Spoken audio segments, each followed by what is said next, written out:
What is up, super fam and Brovengers alike? I am Sensei Finito, aka Vein Sensei, and welcome to Marvel Bros, where we discuss all things Marvel and everything pop culture. Lord help me. Give me a second.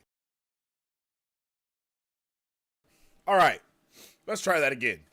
What is up, super fam and Brovengers alike? I am Sensei Finito, aka Vein Sensei, and welcome to Marvel Bros, where we discuss all things Marvel and everything pop culture and Wheel of Time now, you feel me? I hope everyone's having a fantastic Thursday. We are going to be watching the Wheel of Time episode 7. We're going to be doing our watch party and review. I am super ecstatic, and I hope you guys are too. I am so ready to get it in tonight. With last week's episode, it took us just left, right, up, down. We will be, it was just everywhere last week. But this week, I'm hoping that we get a little bit more happiness, a little bit more hope, at the very least. A little glimmer of hope, because every ounce of hope we got last week was just torn from us, just ripped from us. And I was not a fan of it. I loved it, but it broke my heart too much. I don't know if I'll ever be the same. So, tonight's episode is going to be pretty awesome. I think we were theorizing and nerding out yesterday about all the things that could possibly happen when we were watching the Unraveling the Patterns video. Lauren had Lauren had pointed out that everyone is like on the opposite sides of the country right now, or the continent, whatever it is. And we kind of were trying to figure out how they could get from one spot to the other. And we theorized about a few things. We'll talk about those more. And I want to know what you guys are thinking about is going to happen in tonight's episode. If you guys are excited to get into episode 7 tonight, let's get a 1 in the chat. If you're not excited about tonight's episode, let's get a 2. And then, if you don't really know how you're feeling about anything, let's just get a 3 in the chat. So let me know how everybody is doing. If you guys haven't already, make sure you follow us on social media at Marvel Bros to stay up to date with all the latest news, movie reviews, and content that we post every single day. You can also follow me on social media at Sensei Finito to stay up to date with all my thoughts, theories, and opinions on whatever thing we may be partaking in, and all the stuff that I do in my own life. You feel me? And yeah, I hope everyone is good and ready to go, because we're going to be getting it in. If anybody has any questions about anything or anything like that, we got the Q&A stuff going on. So let me get some questions in the chat if you guys are a little, if you guys are like, hey, what could happen here or what could happen there? If you guys don't know, we're not going to be able to show, of course, the entire episode from start to finish. That's just not something that we can do, but we'll all be able to press play together. The subtitles will be up down there and all that good stuff. So when it's time to get it in, we will be getting it in. And then after the episode, we'll all talk about it, theorize some more, maybe cry a little bit, and just get the vibes going. So let me know how we're all feeling. Let's get a temperature check. I see nothing but 1s in the chat, so I'm happy about that. Benji says, hey, I'm slipping. Let's get the chat going. Hold on.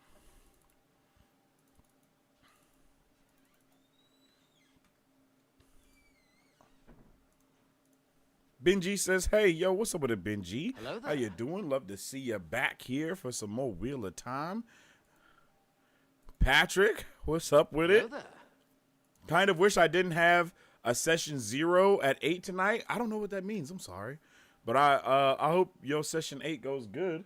I think you should still be able to watch the episode. I'm not sure where you are located, but you should still be able to watch the episode. Hello, yo, Marisu. What's up, girl? How you doing? Definitely missed you last night, Marisu. Missed y'all too. I was babysitting so my brother could have date night. Aw, look at you. Let's get some W's in the chat for Marisu for just being a W human being. Love to see it. The bets is active. The bets is live. If you already bet, I don't think you can bet another time. I think it's only 1 bet per thing. I wish I knew that, because then for the next bets, we'll get a little bit more zeroed in. If we don't get an answer today about Perrin's wife, and we're just going to assume that the answer is yes, and that's just going to be that. But we'll see what happened. Let's see what'll be popping. The poll should be, will we get Flicker? What in the world is that? What in the world is Flicker? What in the world is Flicker Flicker? Please help your boy out. Unless it's spoilery, then don't help me out. Definitely nice of you, Marisu. Yeah, I don't know what that is. I'm happy y'all know I'm confused. One, and also nervous. I'm pretty nervous about today's episode as well. I'm not going to lie to you. I'm not sure what could happen. I'm not sure what could occur, but I'm still very interested in, in today's episode. And of course, I really want to start off with Perrin and see a little bit of Perrin and Avienda and see what's going on there, just because it's very heartbreaking to start anywhere else. Unless, like, the only non-heartbreaking spot that we could start is maybe with Rand, because he should be meeting with, like, the Emerald Seat, and maybe, no, I don't think he's still with Lan, so even seeing, like, Lan and Rand talk, that would be dope to see, but if we start anywhere else other than those, it's just I don't want a depressing start to anything. I need a little bit more. Yo, what's up with the unholy scrub? Hello there. Welcome to the chat. Session 0 is the prequel kickoff of a role-play campaign. Oh, I always want to play Dungeons and Dragons. I've always wanted to play. I've just never had anyone to play with. My Dungeons and Dragons is GTA RP. No one tell him. He'll know a flicker when he sees a flicker. Yo, what's up with the Rosa? Hello there. Will I see a flick? Will I know a flicker when I see it? All right. I'll just have to trust y'all then. I am definitely excited for today's episode. Yesterday when we were watching Unraveling the Pattern, Lauren actually joined us right at the end when we were done watching his video, and that was awesome. And the one word that Lauren used to explain this episode, because he has seen it already, because he's that guy, was unexpected. That's why I pinned that comment on that video if you guys have seen it. Unexpected was the one word that he used to describe the episode. So I think it's very possible, Marisu, I was literally about to say this. I think it's very possible that we might actually see some more stuff from the past. Maybe understand why it's so important that Ishmael is using and doing a lot of these things, right? I would love to get a flashback at this point. I think it would be a really W time to get a flashback. I think the last time we started with the flashback, it was part of the cold open, right? Of like, all that other stuff that was going on, and then he said, and then like we saw that the time before, right? It was the time before the break, pre-break, right? And that was the oldest flashback I think we've got. But I think it might be dope to see Moiraine's flashback of her finding out about the Dragon Reborn and getting all that knowledge that, like that we know she knows, because she's known about this for a while. And I think that's something else that Lauren had brought up in the video, was that when Moiraine was talking to the Emerald Seat, she said, I can't tell you, not that she wouldn't, you know what I mean? So we can either get the point of view from pre-break, or we can get the point of view of young Moiraine finding out about the Dragon Reborn and all the stuff that she found out. I would love either one of those, but I don't know which one we're going to be going in with, Rafe said this episode might be a button pusher. Whoa. Okay, that's kind of intense. The Age of Legend. Yes, the Age of Legend. So I think we might get the Age of Legend, or after the break from Moiraine's point of view, and kind of get a little bit of more context of what was going on with her. You know what I mean? AOL for short. Us 90s kids think American Online. AOL is crazy. But that makes sense. It is AOL. I will be referring to it as AOL from here on out.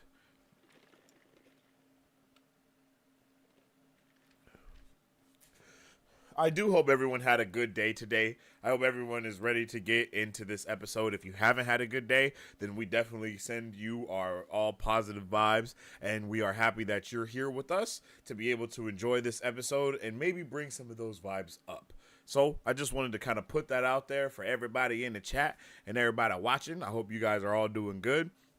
I am well aware that a lot of you are probably watching the Dusty Wheel right now too. So I appreciate y'all just for being here if you are here.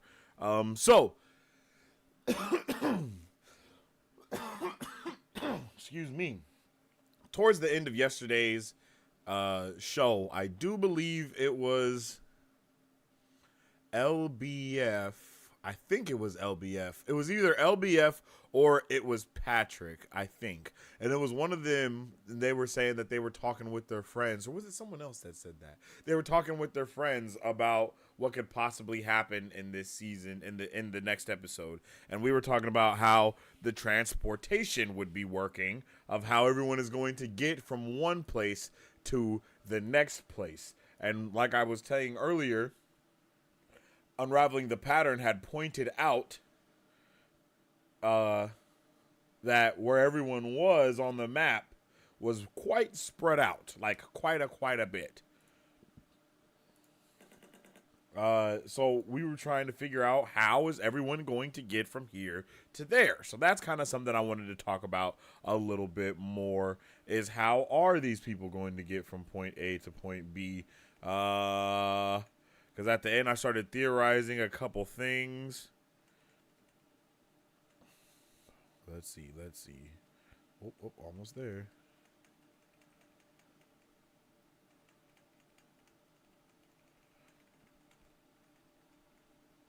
What the heck? Did I miss it?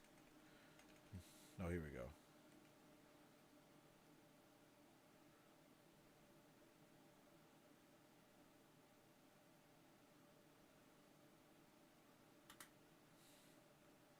Here we go. Let's get it open.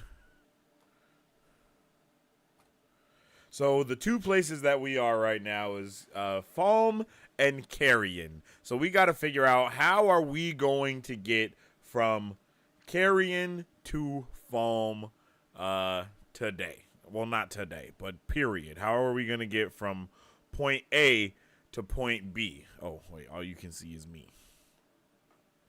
We got to get from over here to over here, right? Like, all of our people in the form of Matt, Rand, Moiraine, Leandrin, and, of course, Min. They're all over here right now. And it's pretty obvious that we're trying to get them all over to Falm. Correct? Correct. So, what I'm thinking is it's possible for Leandrin to come through and kidnap these two, possibly, take them through the ways, because we know that Leandrin is a double crosser at this point. I still think she has a possibility of coming to the light, but we don't know if that's really going to happen. You know what I mean? We don't know if that's really going to happen. But it's possible for Leandrin to kidnap these two. And what I'm thinking is Leandrin gets outed as a Black Asha. She gets outed, she kidnaps them, and goes to the ways. She goes through the ways, then we have Moiraine and Lan chase them through the ways. Don't know how we get in the ways with them. And then, of course, our boy, Rand, his sugar mama, Lanfear, can just teleport him wherever he need to go. We know that they can use Telerandriad in order to, you know what I mean? How far they need to go. So I really do think that once we get, look at that. Look at that. Bam! Right? Oh, wait, I'm in the way again. My little face. We got to get them over here. I really think that the ways is a way to get a lot of people through. No one really knows that Moiraine is stilled. She was about to tell Suwan through what's it called? Through Letta. That's another thing that Lauren was talking about. So, I do believe it's very possible for our people here to get over there in the ways that I said. And I think it's even possible for Rand and Matt to maybe lock in again. But now that we know that Leandrin is full-blown dark friend. Oh, my little face is in the way again. Now that we know that Leandrin is going like full-blown dark friend, it's possible that the Aja, yeah, she is the green Aja. What's her name? I keep forgetting the name of who Lan has been riding with this entire time, right? Like, I keep forgetting about her. But I think she may help them get into the ways as well and go through. But Moiraine ain't got no magic, so what? That's where I'm a little stumped. How does Moiraine and Lan may not go anywhere? Rand and Matt and Min are definitely going to be on the other side back in Foam. Like, there's no doubt in my mind. And Leandrin, I don't know about Leandrin. I think it's possible that Leandrin, Moiraine, and Lan all stay in Chiron, and then the other three actually do go. And maybe in the next episode after that, they chase after him. But I think Leandrin is going to be outed as a Black Aja in this episode. I'm really hoping. So my vote would be yes on that, is that she's going to be outed as a Black Aja tonight. But I don't know at the same time because there's so much stuff going on. Oh, my little face is in the way again. So much stuff going on. So what do you guys think? I mean, I don't want any spoilers, please. But if you guys have any ideas about how we get over there that aren't inherently in the book already, I would love to hear them. Because we know things have been different from the show towards the book. You know what I mean? And it's going to take a really long time to get from this point to this point. And any amount of time that they take to get over here is longer for our girl Egwene and now also Rima to be suffering over here. And then the longer that they're over here, that just gives more opportunity for Elaine and Nynaeve to make some of the worst decisions possible, and then for them to also get caught. So, I really don't want nothing like that to happen. We do know our boy Perrin is over here as well. We know our boy Perrin is over here as well with Avienda and our boy Hopper, right? The homie Hopper. So what do we do here? What do we do when we get over here, right? That's why I feel like we start here and then possibly Nynaeve and Elaine see them or something and it's like, oh, yo, I need your help. But we know that's not really how things work with the Wheel of Time. Everything got to happen a little bit better than that. So I don't know what we do from here. I really don't. I'm complete. But like I said, it's very possible that Perrin, Avienda, and Hopper are coming over here to save the homie Loyal and Ingot. You know what I mean? I know his name's not Ingot, but you know what his name is. It could be very possible that they're just on their way over there and they run into them and then we go from there. But I would really like it if we would be able to get Rand and Perrin to click up back together again, but I just feel like that's also too good to be true. So, I don't know, you guys. I don't know what we're going to be getting into today, but we do know that this is a really long ways for them to go. A really long ways.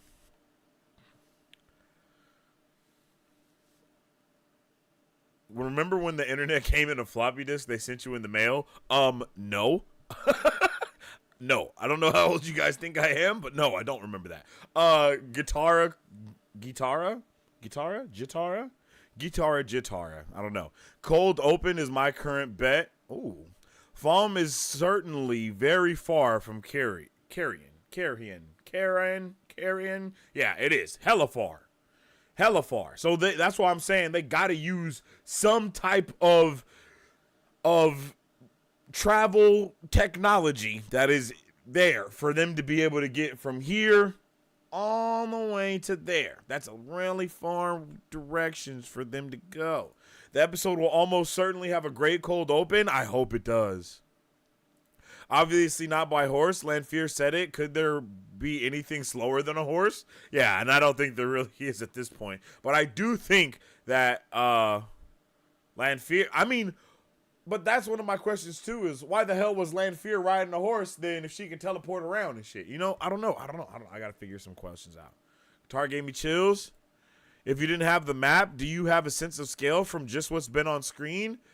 To be completely honest, no. I don't think so. I don't think I had any idea how far. Well, okay, hold on. Like, when I think about it, it's kind of been obvious that we're far away from each other, but not this far away from each other. You know what I mean?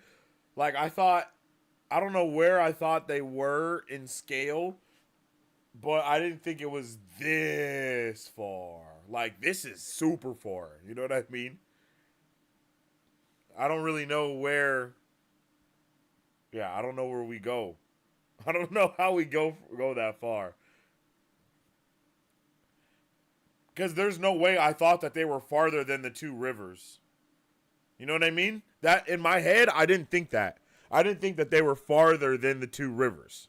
I just didn't. Because I knew that the two rivers was dumbass far from where we were with Tar Valon because of how long that took. I had no idea that we went that far back and more. You know what I mean? Like that I definitely didn't know that. So I could see if some people would be confused of like, how are we moving so fast or whatever, even from Tar Valon just to Carrion. Like, I don't think I don't think I realized how close they were. So I think that could be something that could be done a little bit better, is really putting in how much the scale is. But I don't know how you do that without a map, and then they have the map on the Prime app anyway. So you know what I mean? It kind of makes up for itself, if you know what I'm saying, Benji. The production value here is amazing. I appreciate you.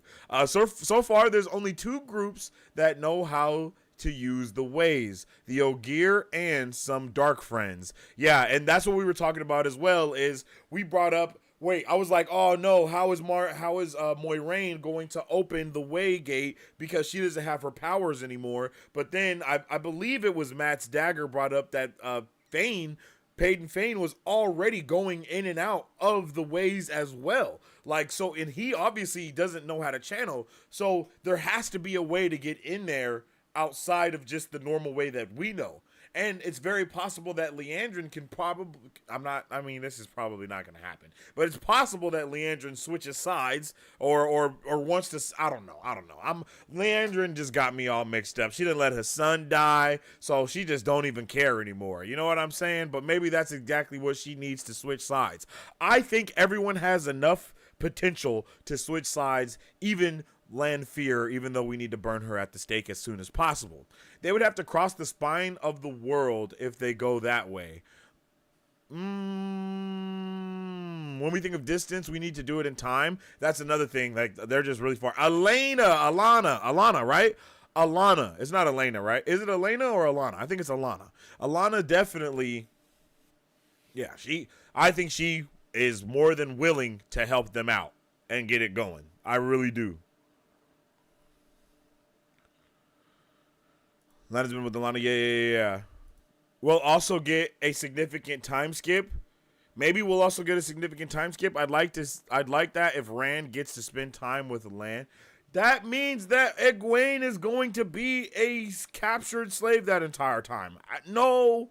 We can't do that. We can't do no time skips. We can't do that for Megan, Rima, and Moiraine and Egwene. I mean, we can't do that to them. We can't do that to them. That's not. No. We can't do that. We can't do that. We can't do that. I'm sorry. Aes Sedai, no, it just like the Dark Friends, they just cannot really navigate them without Ogier. Leandrin struggled too. Yeah. I think that's what she said as soon as she came out. She was like, I don't really know what was happening in there. A time skip would help. We had one in season 1. Y'all really want Egwene to get done like that? A time skip would suck for Egwene so much. A boat. Facts. Will of Time D&D? Ooh, that actually sounds dope, Alan. I'm not gonna lie. Will of Time D&D sounds great.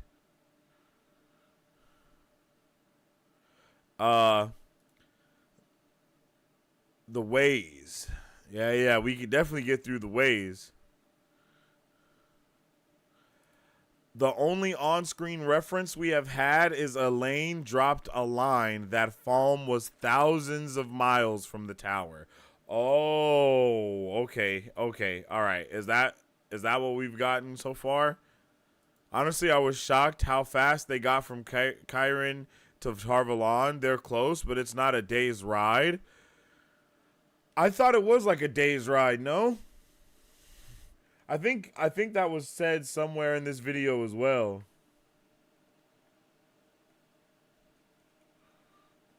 I think that was more far back.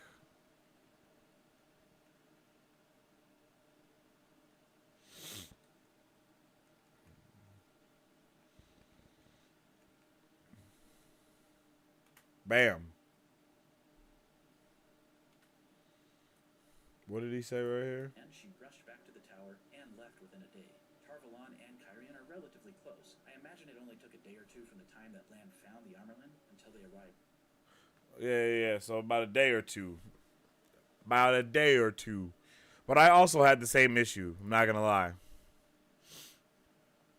The only modes of transport we know about is walking, horses, boats, and the ways. And also what we just found out from Lanfear of being able to use Tel'aran'rhiod in order to travel, right? I think she said something like that to Rand, is that they can use Tel'aran'rhiod to travel ways and stuff. And then also I think it was brought up in this video by Lauren, is that 100%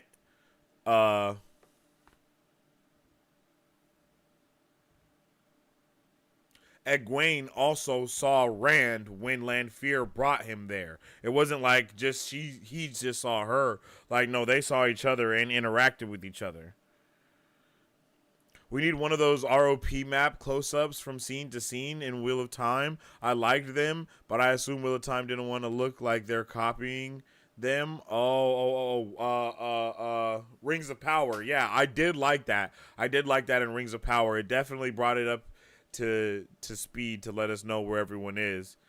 I would love to see that type of thing at the beginning of a show, like where we kind of go along the journey that the characters have went on in this past or something like that. You know, that would be a dope opening intro, is to have like the map show everyone where they're going for the intro. Like, oh, they were here, they've traveled over there or something.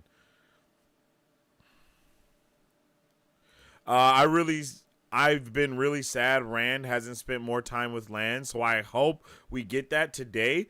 Yeah, I don't know if we're going to spend that much time with them, but I think it might be implied that they spend some time together. But I don't know, because think about it. We've skipped a couple of days of things like we just talked about, right? Moving from one place to another. Like Lan talks to Swan. He stops and talks to Swan, and then they boom, go over there. You know what I mean? In the very next moment, like, we're over here. So we've been jumping some time and skipping some scenes for sure.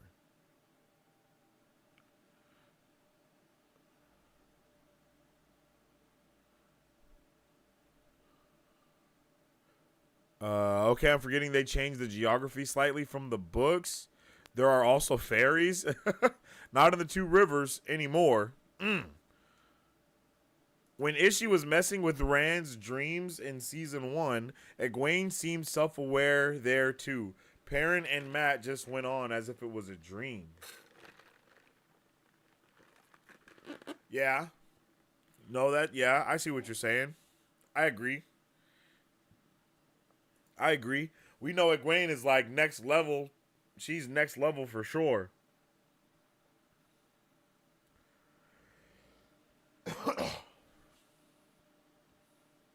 I don't know how we practice though. Like how is Nynaeve and Elaine gonna practice opening the thing when Elaine is so powerful?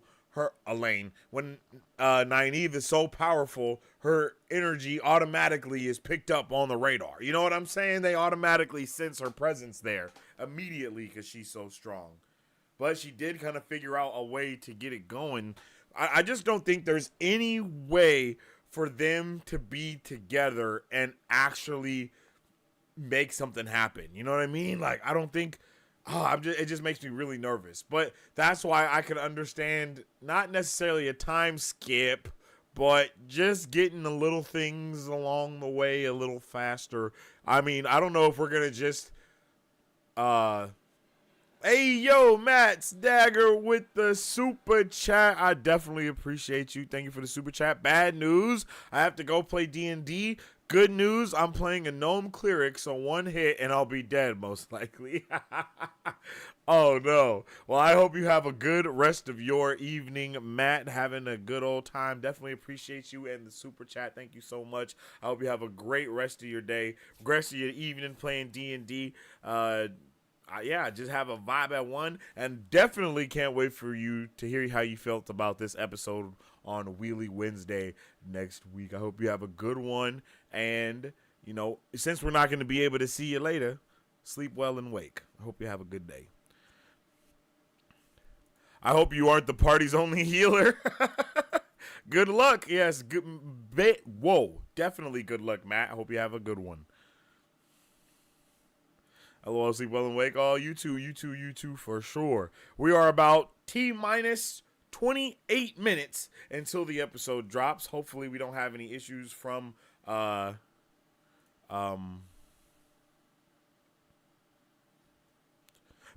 We haven't had any issues since the last time we had issues, so we just hope that continues to go. Oh, you know what? I had a question. Is there a good morning version of Sleep Well and Wake? Because I know Sleep Well and Wake is like bye or good night. So what is the greeting version of that? Oh, that's cool. That was dope. Sorry, I figured something out just now.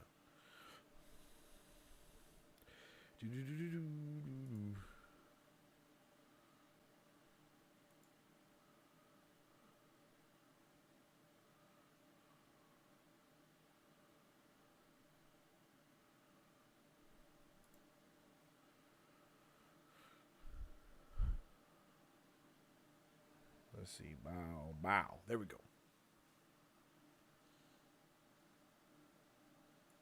The greeting is, I see you because Aiel are traditionally sneaky.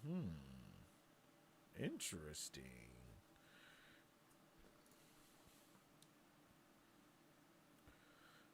Okay, interesting. Meet your next pillar. Oh.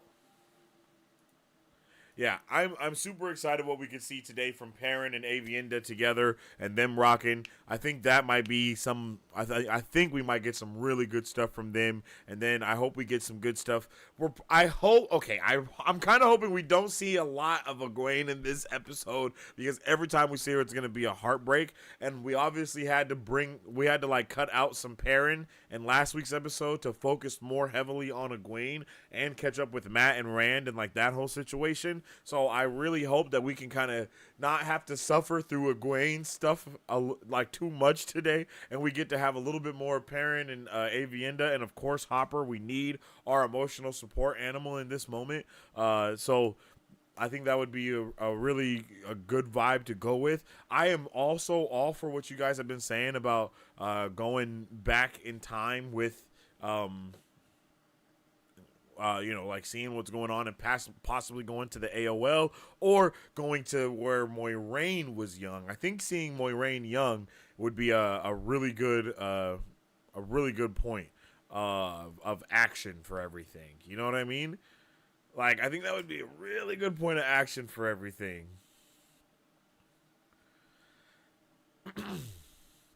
Just because when we would at that moment, we know that Moiraine, at the moment right now, we know that Moiraine knows the most about what's going on other than Ishmael. It's Moiraine and Ishmael and Lanfear. They're the only ones that really have an idea about what's happening. They know what's going on. They know where they are. They know about the Dragon Reborn and all this stuff. You know, Moiraine figured it out immediately that they just released his lieutenant and not actually released the dragon. Not beat the Dark One. no one really knows these things, but I think this episode might cover a lot of it as well, because we're gonna have Rand talking to the Amerlin seat, so a lot of that information can come out, right? So hopefully we get everyone closer to being on the same page, because it's easy to forget that not everybody remembers everything. And that's kind of what happened to me when it came to Alana and her warders, like cornering cornering Lan, because they thought he was a dark friend. I really like that, because it's like they have no clue what's been going on and what's been happening, and that the Dragon Reborn has been found, and that he faced off against who he thought was the Dark One and supposedly won, but it actually did. Like, no one knows all of these things. So it's time for everyone to start getting more and more on board, up to date with what's going on. We obviously know that the Aes Sedai have no idea that the Shan-Chan are running rampant as well. So there's a ton of things happening at the same time, right? There is a ton of things going on at once here. So we need to kind of get some people up to date so we can kind of get a lot of this misunderstanding out of the way. So we're probably going to spend some of this episode getting a lot of that misunderstanding out of the way. And since we're going to get that since that's going to happen, that means we also are going to have the opposite of that happening and getting more, well, not the opposite, but adjacent in the episode. We'll probably have some more understanding to come along, right? So more understanding behind something. I don't know whether it be Ishmael or whether it be Moiraine, even Leandrin, and why we know she made her decisions, but there's so much stuff going on. And then Lauren also brought up in his video that we see, wait, was that Lauren that brought it up or someone in chat? I think it was just someone in chat. We may see some more Dark Friends be revealed in this season before the season's over. So there might even be more people that are Dark Friends that we have come to trust or not trust. And that rug will be pulled from under us as well. It's very possible that Moiraine's sister is a dark friend, because she just feels, I don't know. I just feel like she can't be trusted all the way. But at the same time, she loves her sister. Her son loves Moiraine as well. So I don't know. But it feels like it's possible because of how much she has on the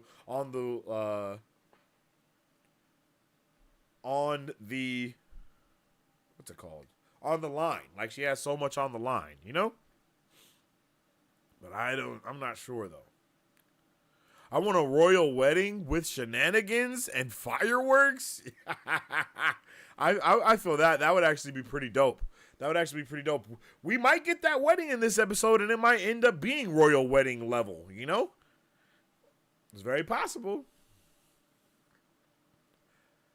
IDK had a bet. LOL. Just copy that whole thing.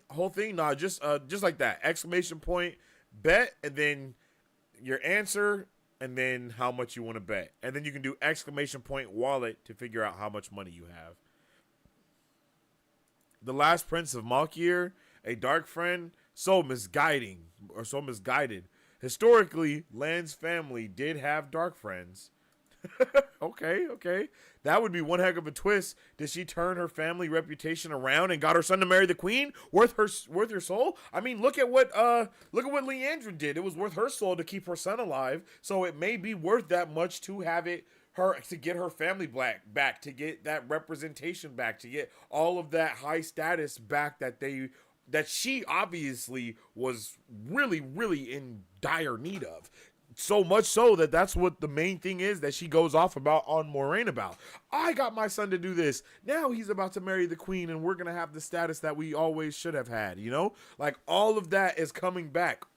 All of that is coming back more and more. So I think it's right within the realm of possibility for her to be a dark friend and sell her soul to Ishmael or the Dark One for a status and riches, because that's what everybody else usually sells their soul for, right? Status and riches, man.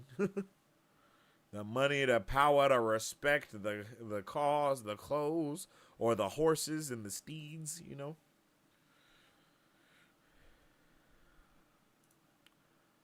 I mean, you've seen her son. How else is he gonna get married?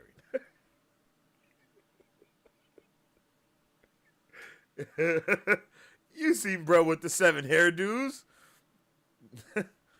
the 7 hairdos and that make sandwiches.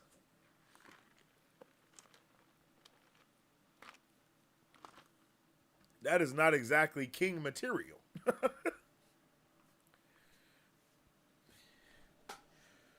Whew. That's bullying, Sensei? What? What, Marisu? No. No, it's not. No. No, I disagree completely. I disagree completely. Y'all started it for sure. It wasn't even me. I liked him, and then y'all was like, dude, look at this guy's hair. Oh my goodness, he has 7 haircuts. Pick a haircut. That was y'all. I remember what you said. I remember what you said. It was everybody. Y'all always picking on him, and I was like, nah. And y'all was like, I remember. Y'all was like, in the books, Matt it makes a joke about creating a sandwich. So who the hell does this guy think he is? I remember completely. Y'all was going off about him making that sandwich. I remember. Don't try to get me. Now I want to go make a sandwich. What kind of sandwich you want to make, Benji? He's cute, like a porcelain doll is cute. Not creepy at all. He's 100% creepy. I was rolling when he hugged Moiraine, and she was like, what the oh, I love you too. I love you too, nephew. That was really funny.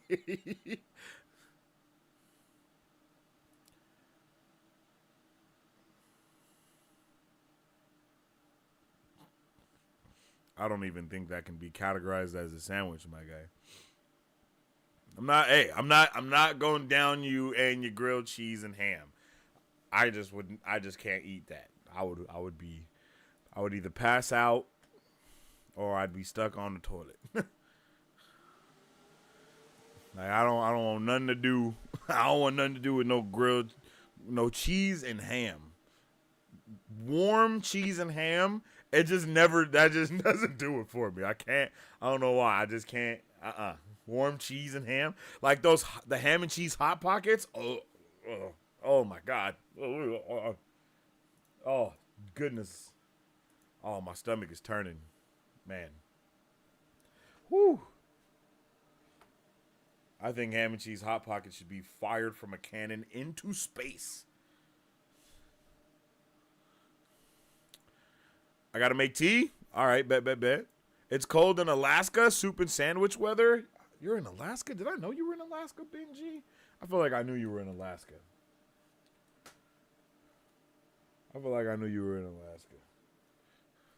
I agree. Soup and sandwich weather for sure. Just not a grilled cheese with ham, you know? I don't think I've ever even had a grilled cheese with ham. I'm not a fan of warm sandwiches, though. Warm sandwiches just make me uncomfortable sometimes. It just depends. A warm sandwich. We will throw the hot pocket link. We will throw the watch party link in the chat as well for everybody.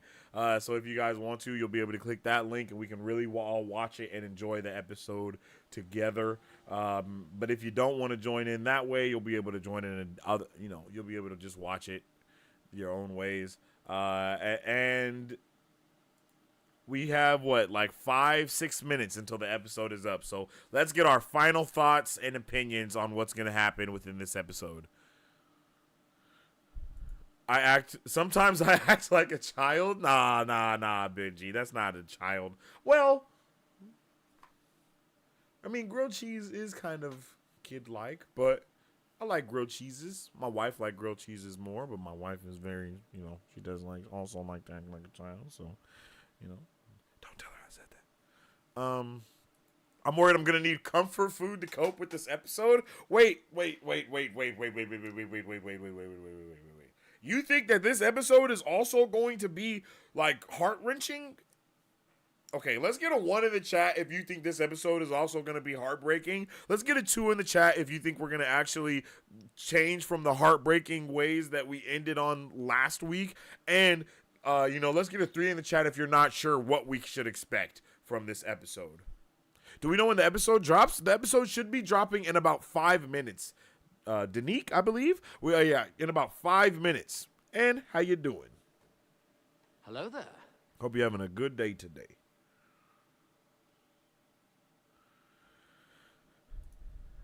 One? No, not 1, Jeremy. No. So you think we're still going to be heartbreaking? Oh, no. I don't think I'm prepared. I don't think I'm prepared for another heartbreaking episode. Oh, my goodness. I don't know why, but in my brain, it wasn't even in the realm of possibility for this to be another heartbreaking episode. I was like, oh, yeah, we're going to have a way better episode today. It's not going to be heartbreaking. We're not going to pass out or anything. But now that I know that more than one person is like thinking we're going to have a heartbreaking episode again. My heart is broken. This might be the first time in Marvel Bros. History, but the poll is split 50-50 down the middle of thinking that Liandrin will be outed as a Black Aja tonight. That is crazy. 50 people yes, 50 people no. So that's just proof of how uncertain we all are of what's going to happen tonight, right? Like, oh my goodness.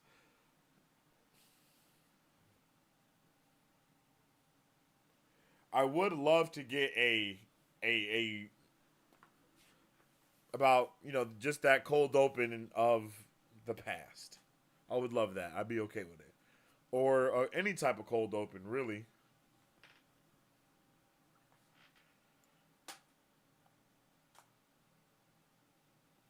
Right? I mean, one thing we know is that they are fantastic with the cold opens in Wheel of Time.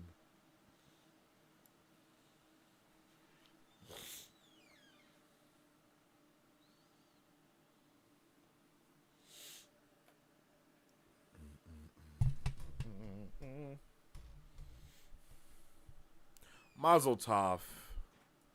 We'll be having a good one.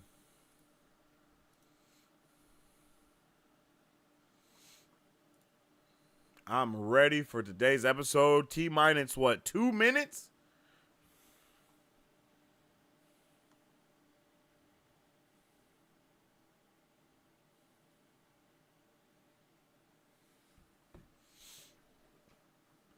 Yep, T-minus 2 minutes at this point until the episode comes out. I think, so the main things that I remember from chat is we want to see Rand and Lan together a little bit.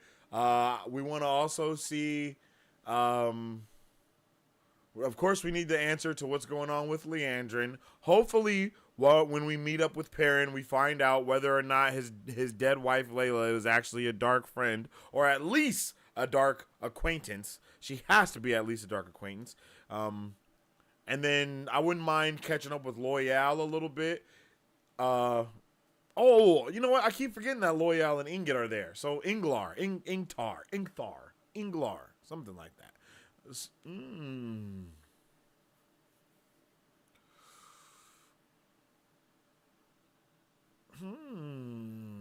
Yeah. I think that would be dope. I think it's very possible that we get Loyal and Inglar, and then them meeting up with Perrin, and then we also got the homie Rand coming. I think it's just gonna be a turn of a perfect storm almost. You know what I mean? Like a perfect storm of everyone getting exactly not exactly what they want, but at least showing up and rocking together at the right time. They've been pretty patterned as well. Episode 4 was a big reveal, the mid-season finale. And then we have episode 7, 20-year flashback, my bet for this episode. And then episode 8, AOL flashback. Oh. Okay. Similar season structure. Yeah. I got you. That makes sense. I could see that happening, though. completely. The seasons rhyme, as George Lucas would say. Yes, the seasons in fact do rhyme.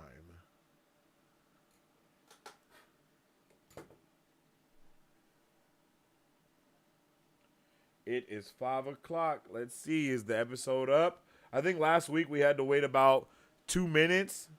I don't know if we're gonna have to wait at all today. The episode might just pop up. Oh, nope. Hour and 5 minutes. And this episode is titled Deus de Mar, I think. Forgive me if I said that incorrectly, I mean. Here is the link. It's out. Here is the link for the watch party. If you guys are so inclined to join, you can do so now. I'll share the link a couple more times. If you guys haven't, make sure you get all the things needed that you need. Go to the bathroom, grab you some snacks, get you tea if you're Marisu, get you some coffee or whatever you might need right now. And of course, you might need some comfort food because this episode might just be heartbreaking. I'm not sure. I'm not ready. But if you don't have any snacks at your side, make sure you go and grab some popcorn.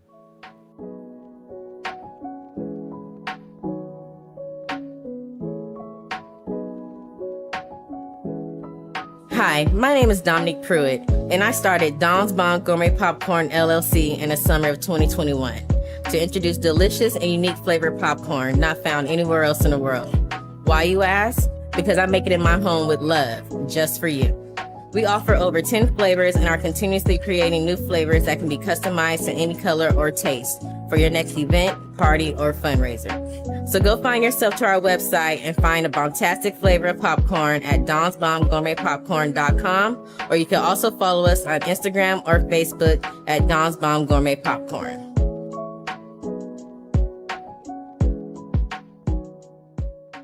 And shout out to Dom's Gourmet Popcorn for having the popcorn that is always bomb and gourmet.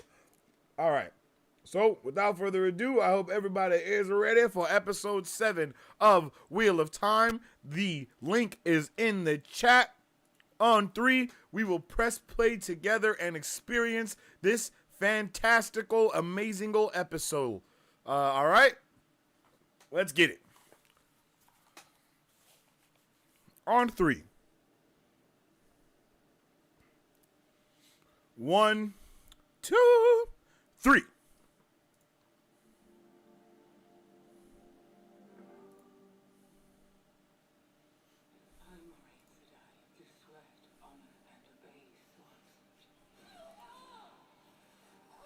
There we go.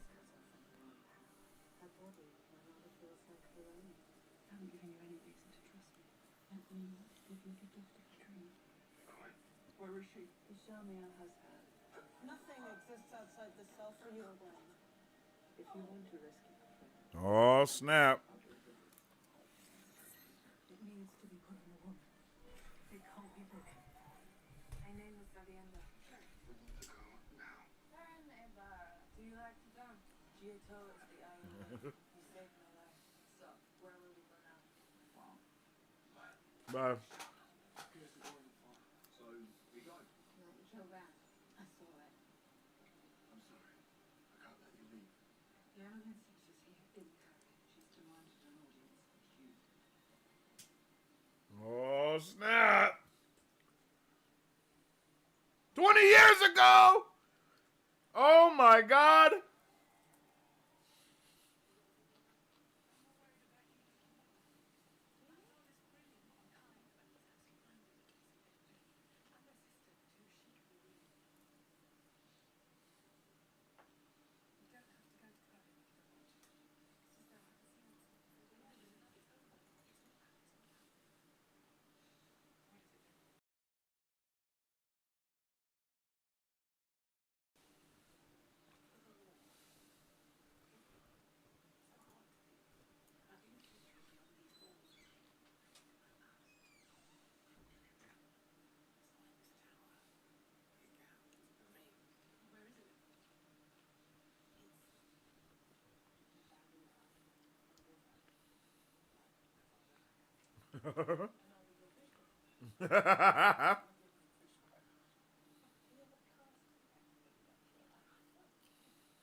Oh, snap.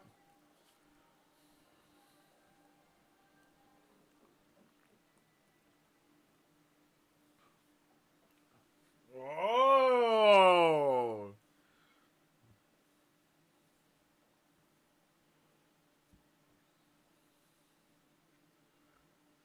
He talks about Weekday news from him. The war is over. Why are you retreating?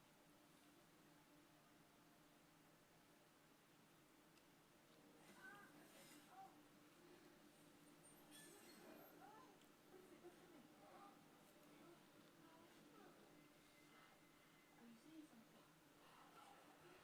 The dragon. The dragon is coming.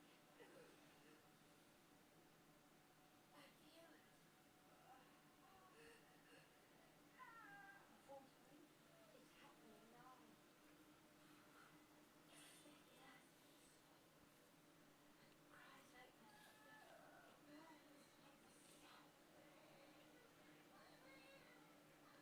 Tell them of my sisters. You must find the dragon people and prepare the world to follow.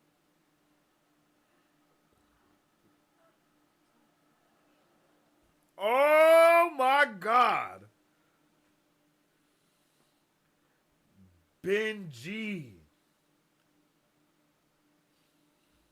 Do you have an early screening?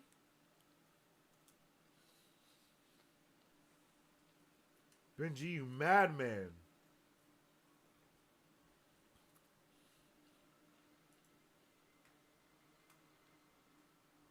What a prediction. What a prediction.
Oh my goodness.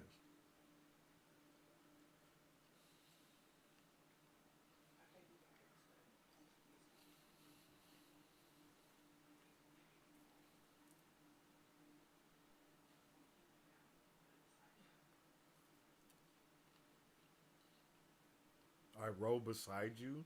Beautiful.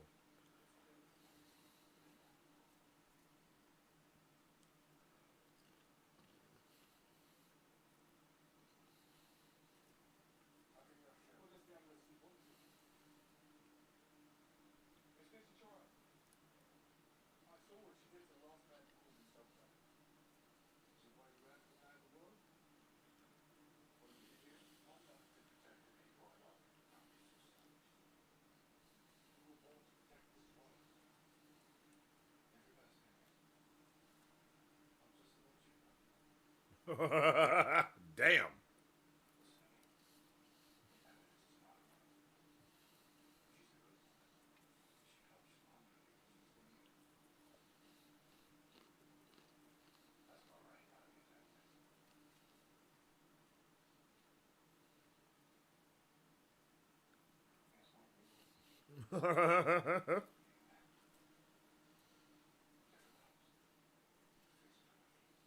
Ooh.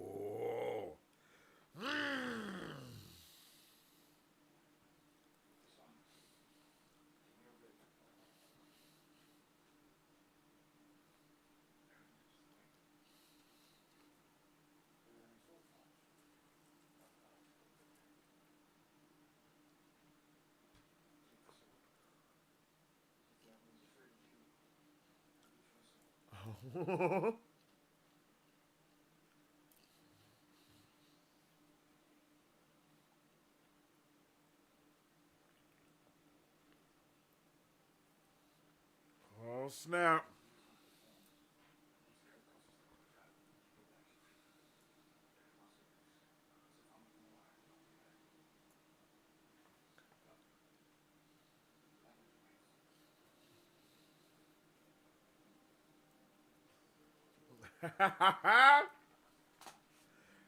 I guess they gave y'all exactly what you wanted. Gitara, and you get Lan and Ren. And now also Swan.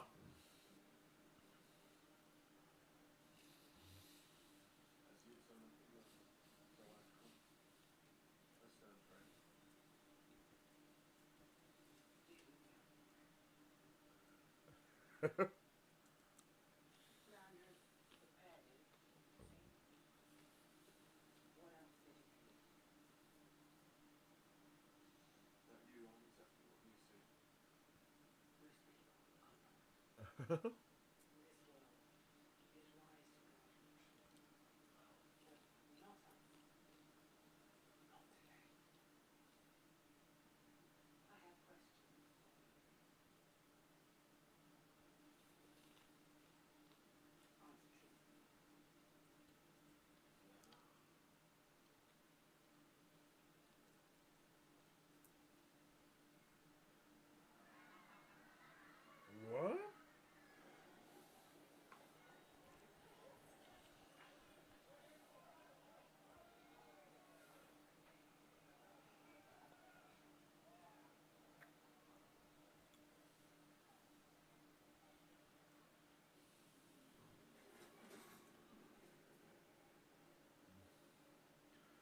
Oh shit.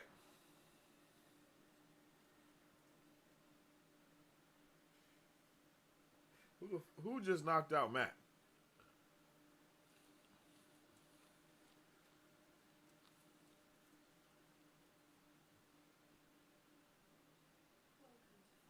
Oh. Oh no.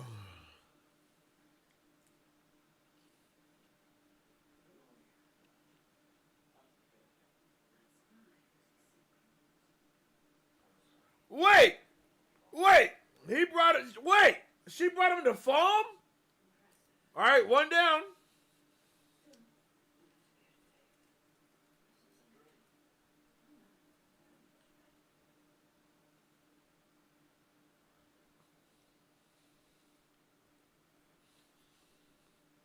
So those seals are really there?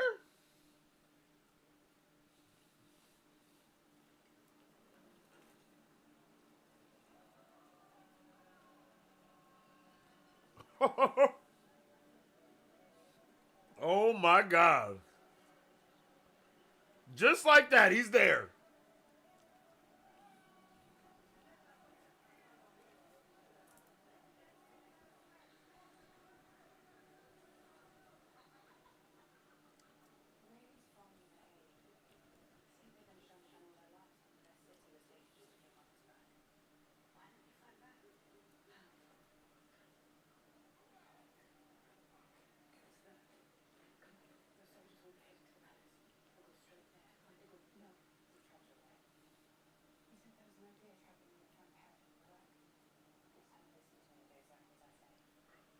Please. We can't go with your plans, Nine Eve. They're full of just they're terrible plans. Oh my god. Are capable of wearing the bracelet. You will still agree that you live with their demonic. Have any of you experienced defiance from your demonic? It is common. Today, you will test your demonic strength. Understand the raw power available to her so you can work out how to use it. Let's begin.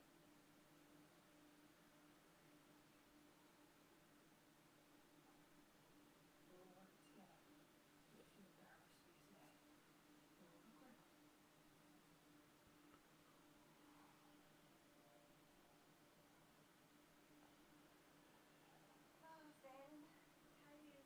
I don't want to see any more of that.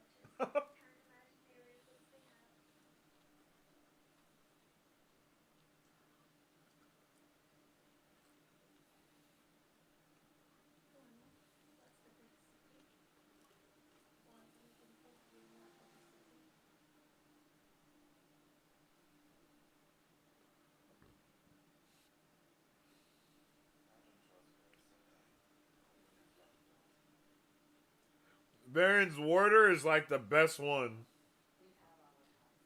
Like he's the best warder to me. He looks the dopest.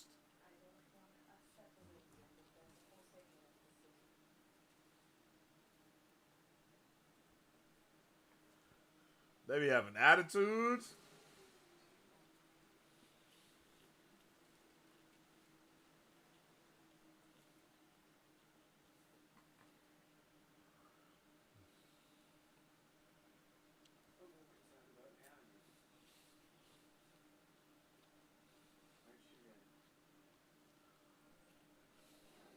But you can't. Oh no!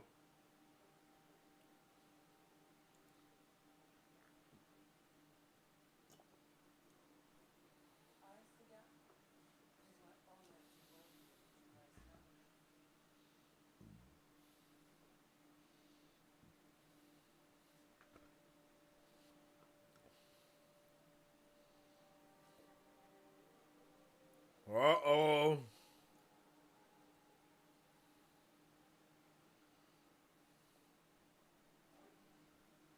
Oh.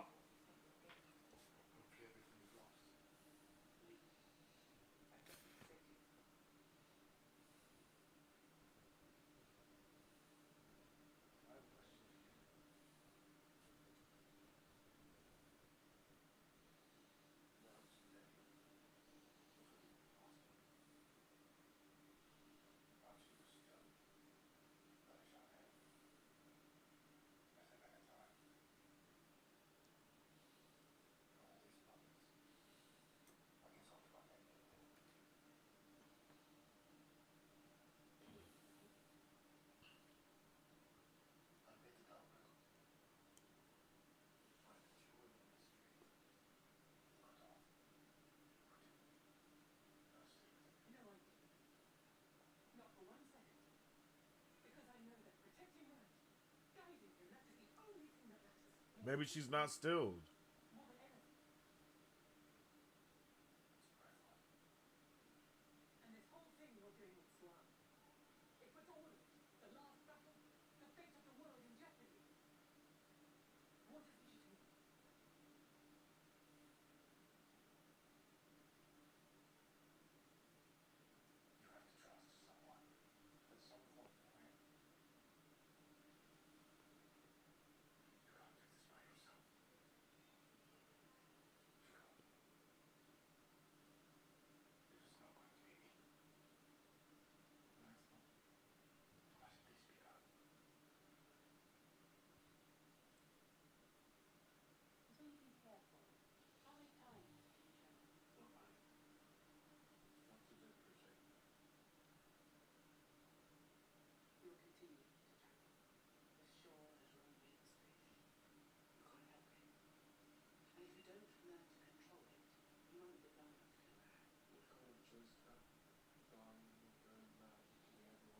Like, yeah.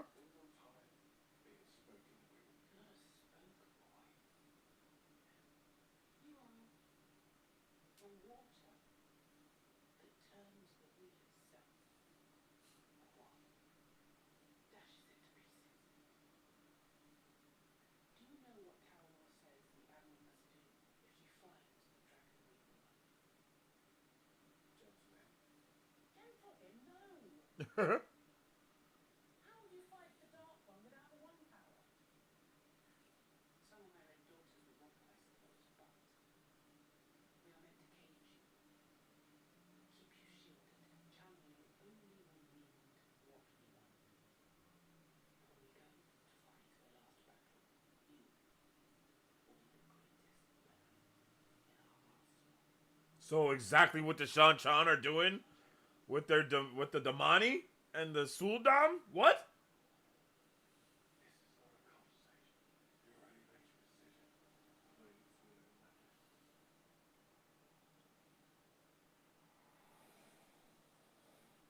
I'm waiting for you in London. I will live in your cage. Damn!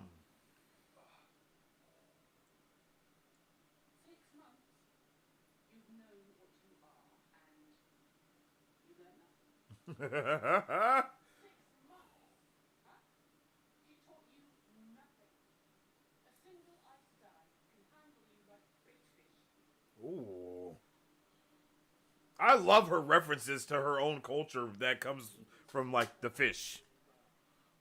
Ah, why is she doing like that?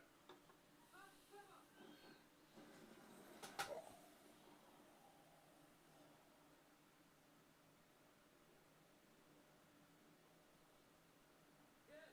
Quite strong. The wave almost reached us. Rena. I have you named it Iman. I'll let her keep her name. Igor. Let's see what this Egwene can do.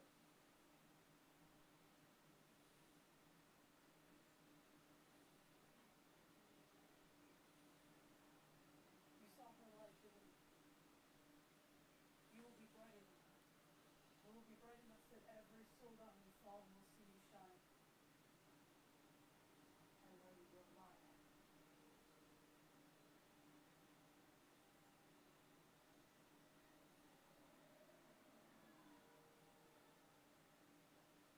This weave is simple. An explosion of arrows. But it shows us the limits of your power. Don't worry. I don't need anything until you need something else. Good.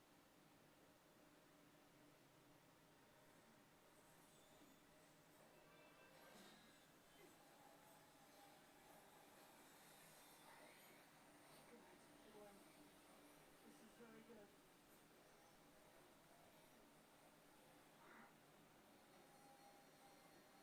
Egwene.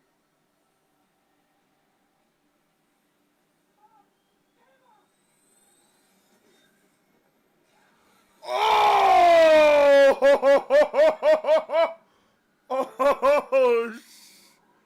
Oh! Oh! Oh shit!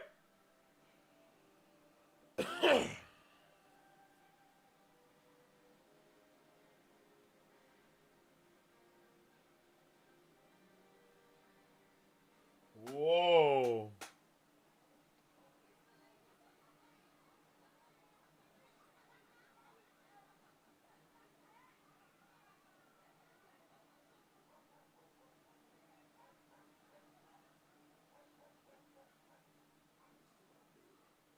Oh, thank God! Get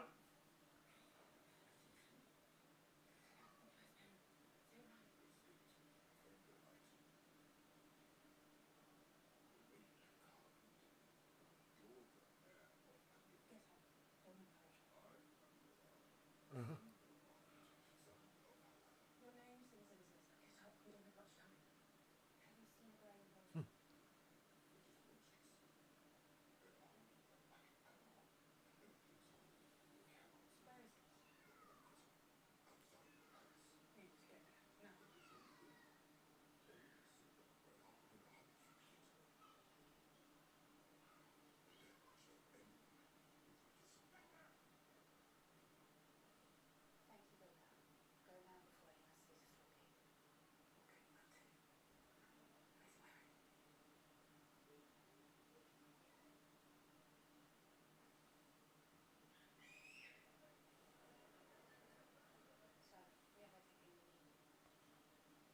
Do we? Oh, no. Don't tell me that's their idea. Bruh, and we're getting Ishii? Oh, he's with Matt.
What?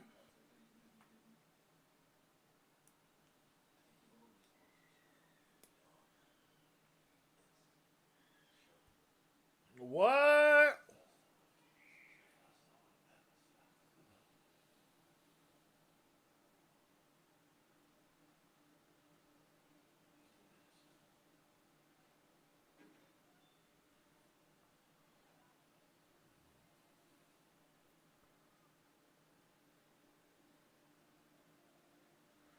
Perrin's next, right? Come on.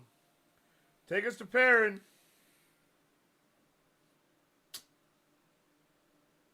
Where the hell are we? Oh, it is Perrin. Let's go.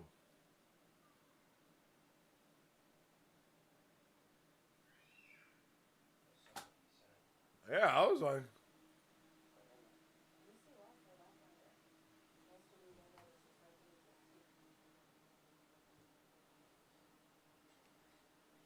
more are you?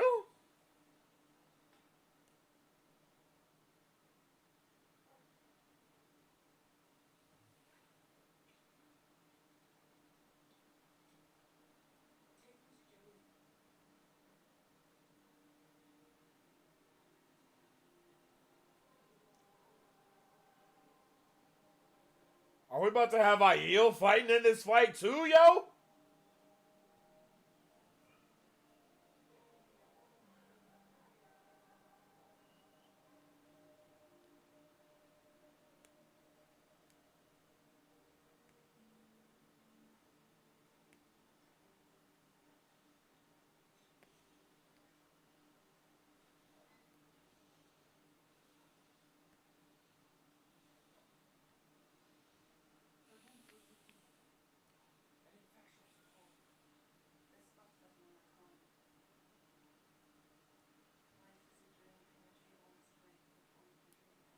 Oh.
Oh.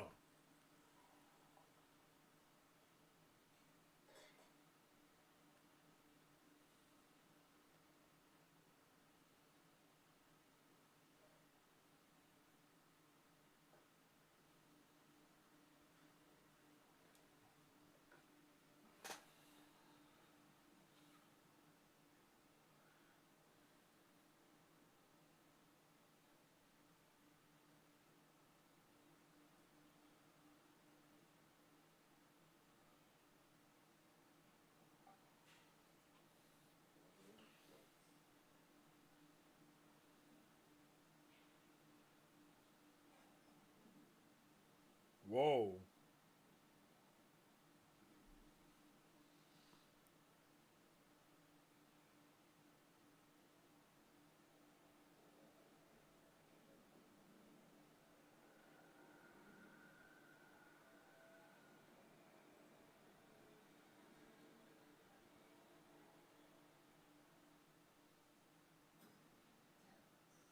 Oh. What the hell?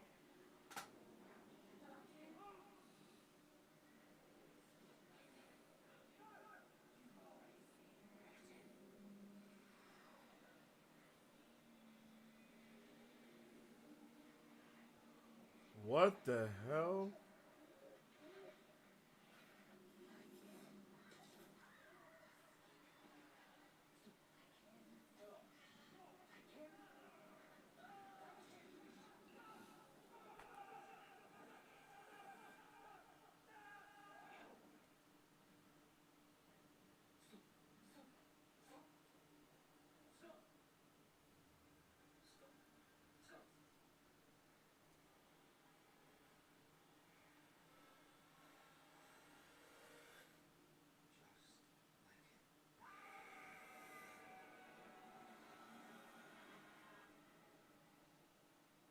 What the?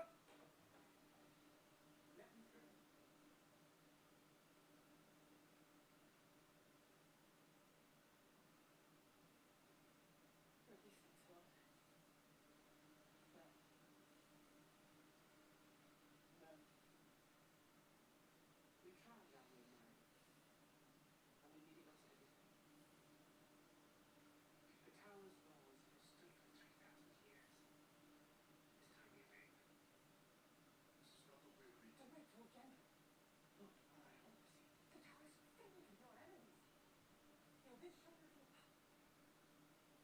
We each had a task, Sloan. I was to find the dragon Bigwing. You were to get the tower ready to support him. Or have you forgotten? Of course I have not forgotten. But you were supposed to be with me. Ready to shield him if he starts to go mad. Yet here you are. Still, you can't control him. You can't guide him. Can you imagine, Moiraine, if one of the Forsaken got their hands on him? He's no more ready now than he was before we found him. You left the fate of the world to chance. Feel right.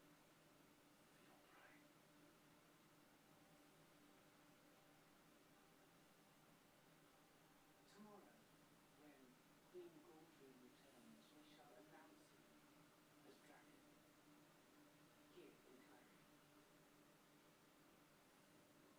with 14 sisters by our side to show he is under our control. Prepare him for what is to come.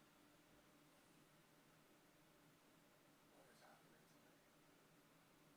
You've been shielded, Moira. If you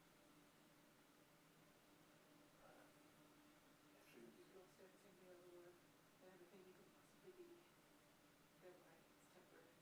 She has to travel to keep the shield in place, but I promise you'll feel yourself again.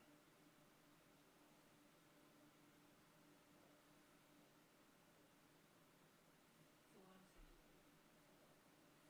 Where are you going? To save Egwene? Wine is left. So what? Not gonna share this with anyone. I know. They want me to.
Is he a dark friend?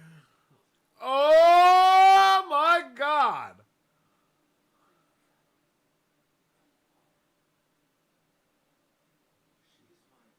Exactly. Because she will be able to answer this.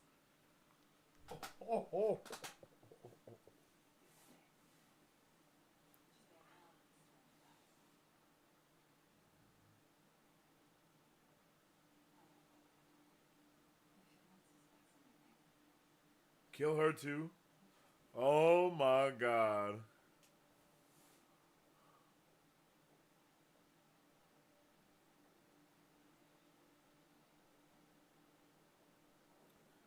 I was on the right track, but I had the wrong answer. Here he goes caressing faces again, goddammit. Ishmael, keep your hands to yourself.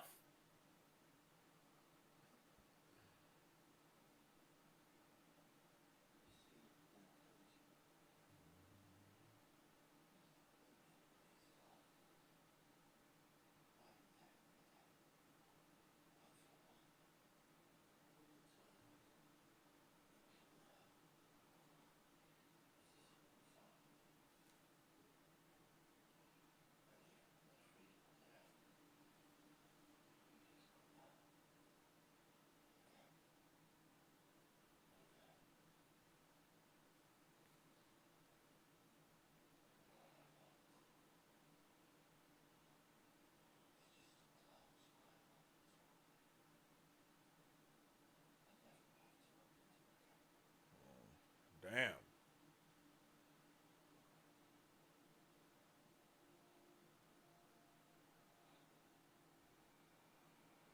Oh.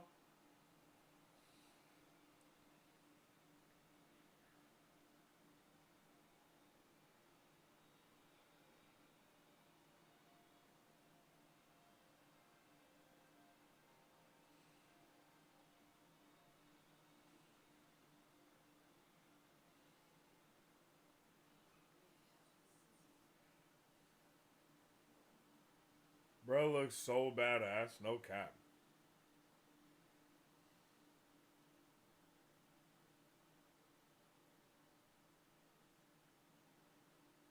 Why didn't you help? I'm in cell with some pals. We haven't been talking. Okay.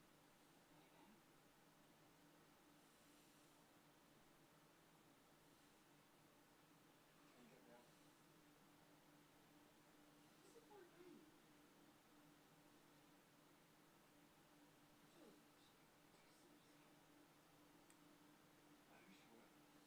Maybe I won't need you. Well, you're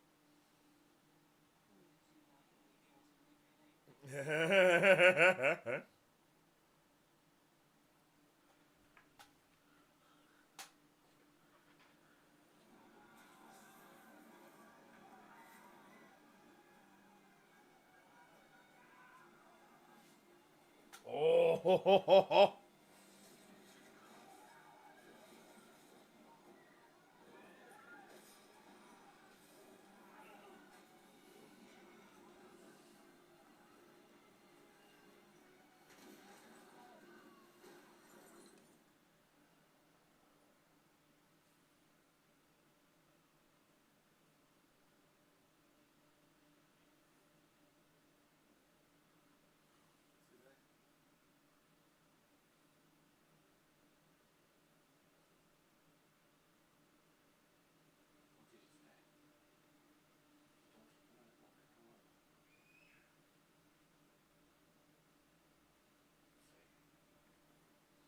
Don't spoil it like a girl. Say, dragging you home.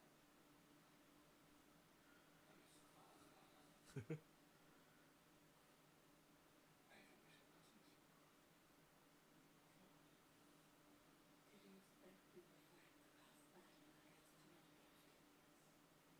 of your feelings?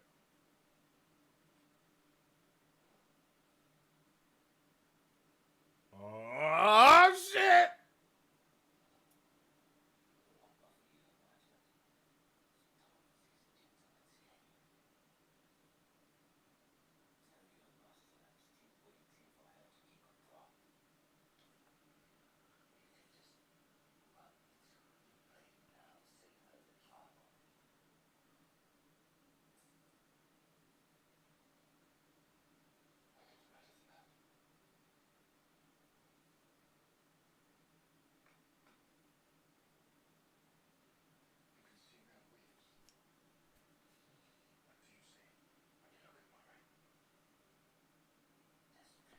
Jesus, have a nap.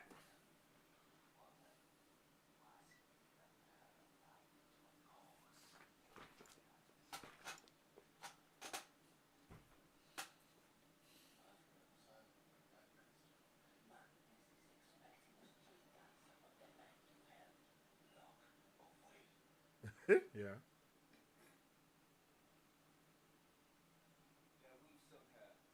Aha! We got the answer, gentlemen and ladies.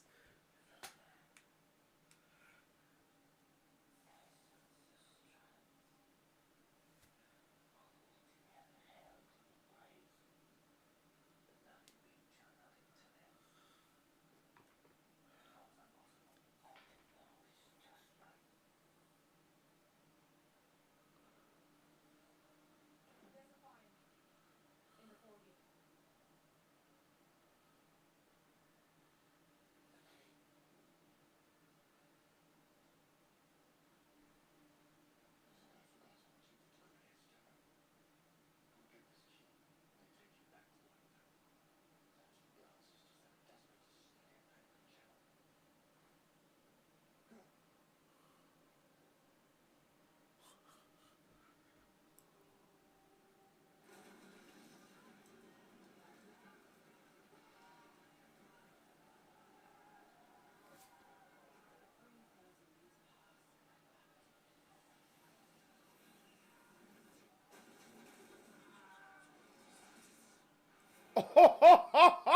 Let's go! Oh, Lanfear is with the shit!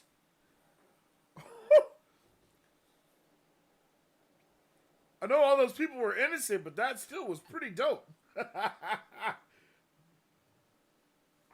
I told y'all we should have burned her at the stake. But nobody want to hear me.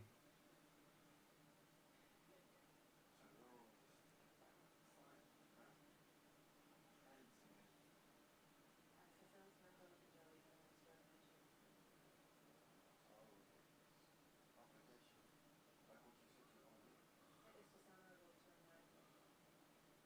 But yes, finding myself from willing to persuade her back and killed her. It's my fault she died. That was my fault. This ring means you're owned by another woman, yes? And you can lie with no one else. They will be disappointed. Yes, come along here. Yo. She would burn the fires crazy.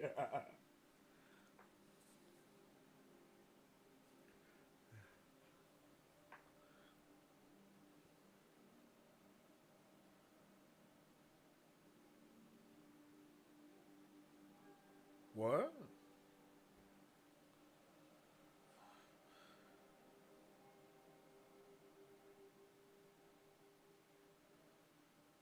Oh, they what? Was there not always hella water there?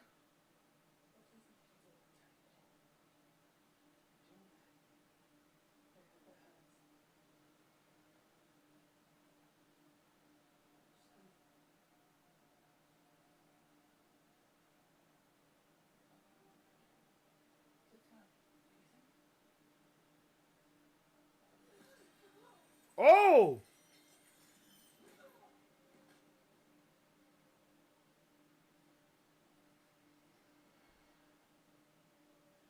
I thought that was impossible. Not. Yo, Egwene has a bed now and a chair.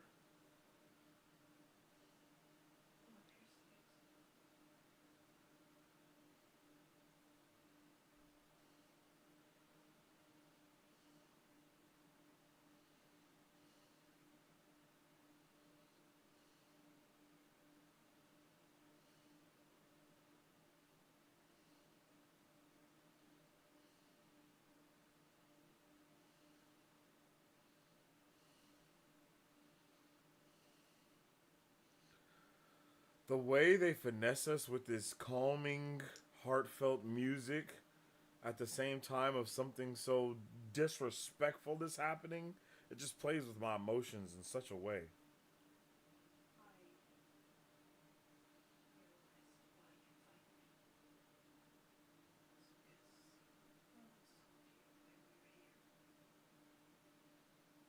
Shawshank Empress has one charge.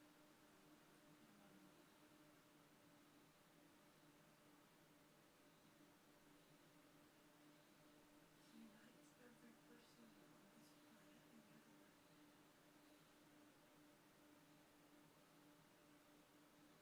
together. God's power is coming. We will only be able to fight it if we stand together. All of us. You and me.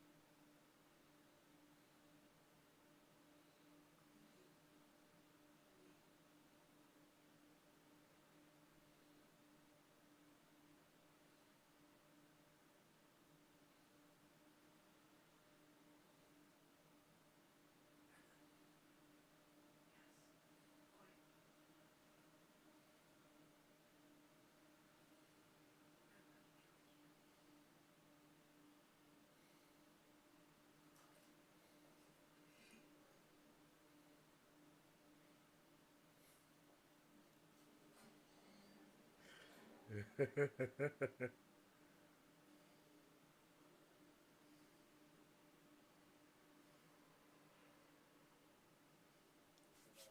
Oh my goodness.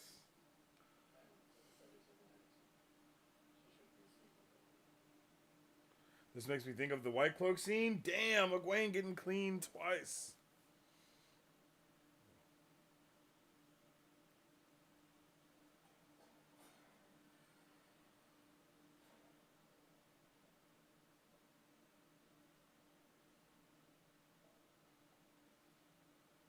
I didn't think you could do it.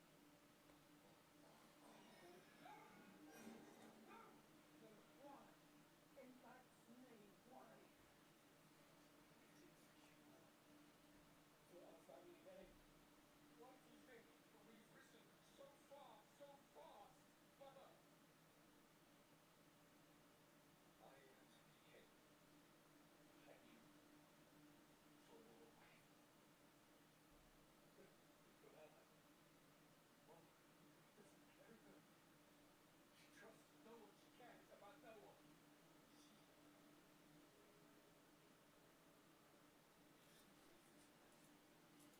Back to a single braid. Yep, facts. second rule. I know. But there are two things my sister understands better than I. The difference between right and wrong. And how much harder it is sometimes to do what is right. Please.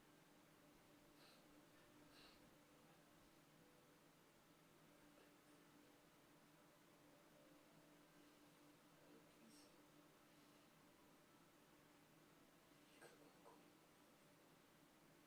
You can kill anybody. I will. Mother.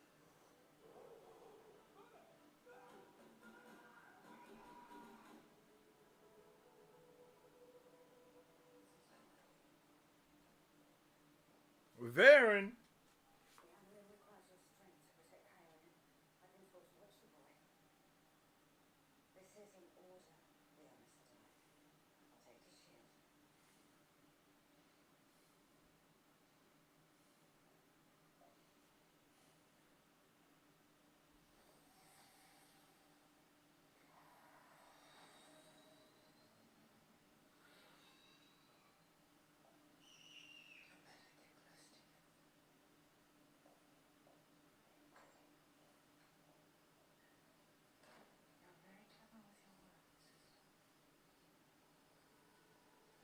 with your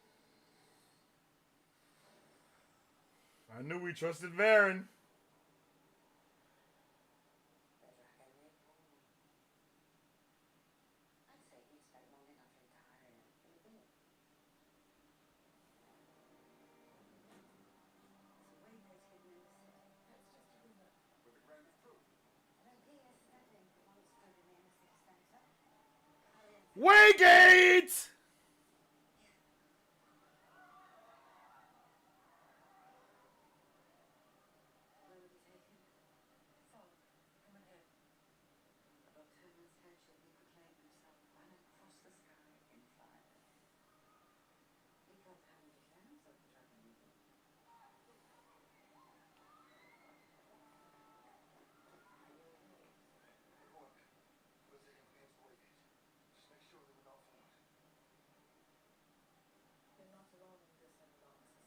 Let's go. The city is not safe.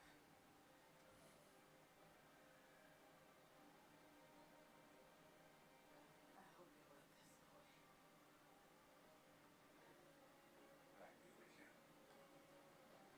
Let's go.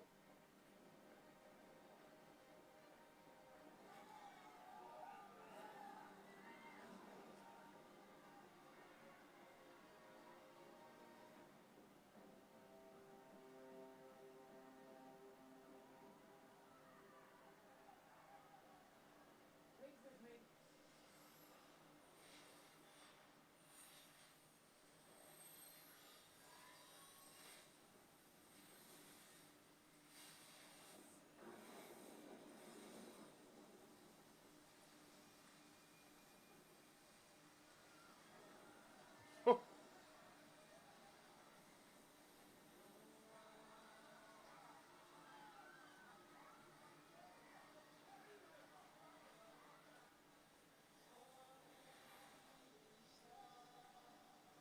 I'm here, Mother. You're shielding my boy. Sensei died. You sent her. Lead your sisters and shield the angel. That boy must not leave this city. Finessed, baby. Channel somewhere. There. You'll have to channel into it. Split it open with sheer force if you have to. You won't. You're going to open it. Just do it. Look at Moiraine. Look at the source. No, Not just your eyes. What you see.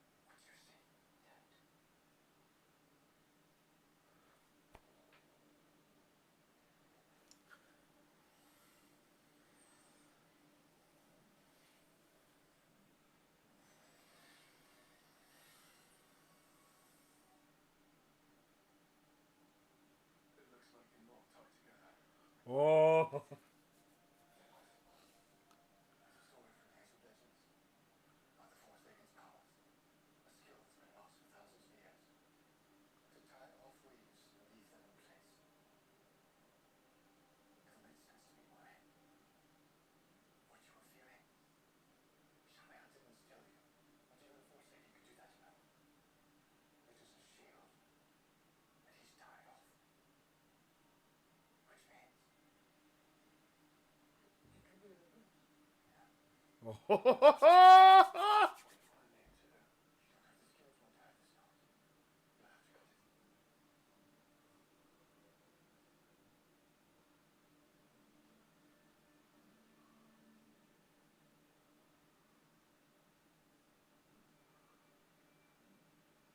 I trust you.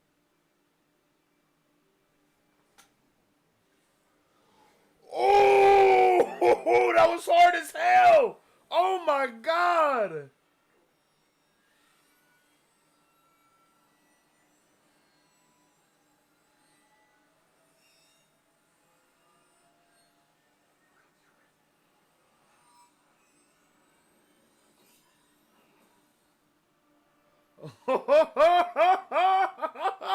Let's go.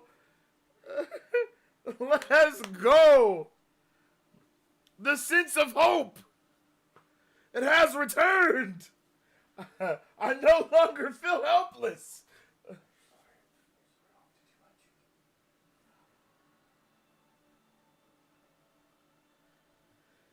Sorry.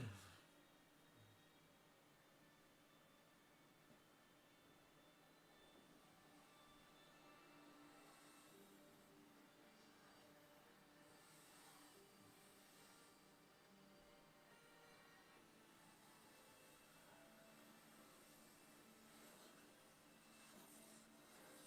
Did you hurt you?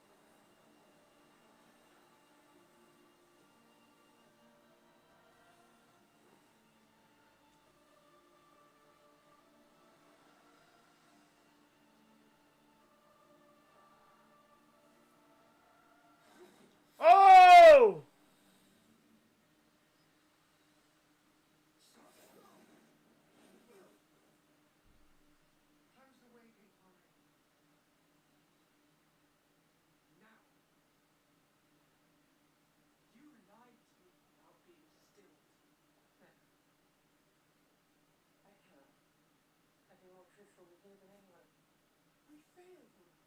And the eye of the world keeps saying nothing. The stakes are too high to say it again. Close the way gate. No. I don't want to force you. You swore to obey me on the oath vault. An unbreakable oath. Bound by the one power. So, close it!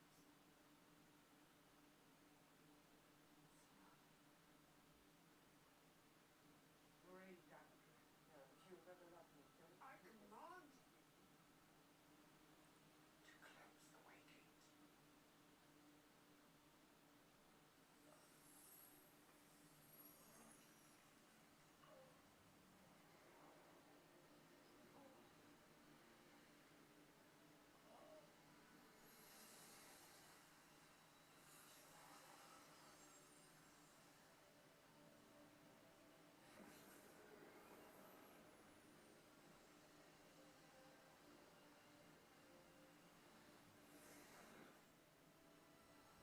And it's once again undermined, bro. Oh my god.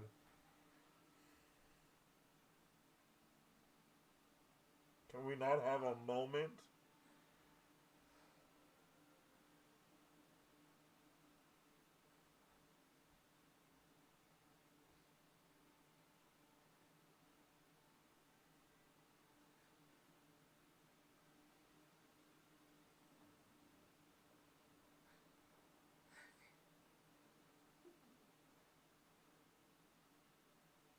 She's too soft.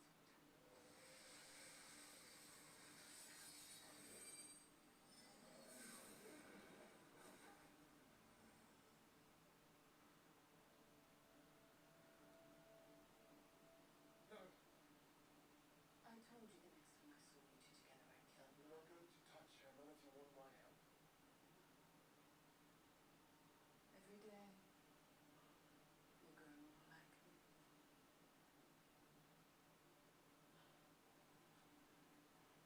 Lucky for you, a broken animal is more useful to me than a dead one.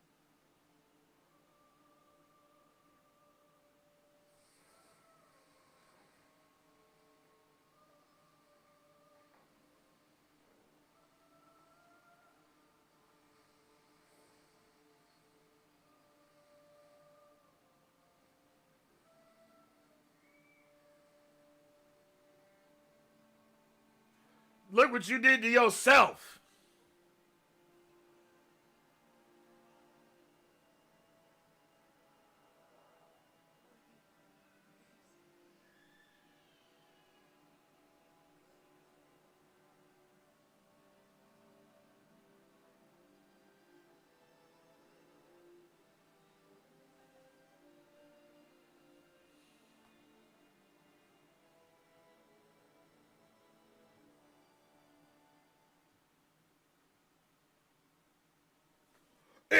What? That's how.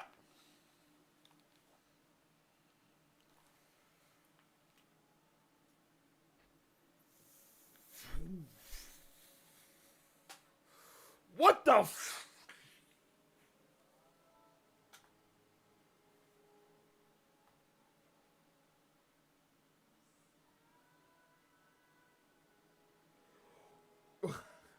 What the f. That's how we end?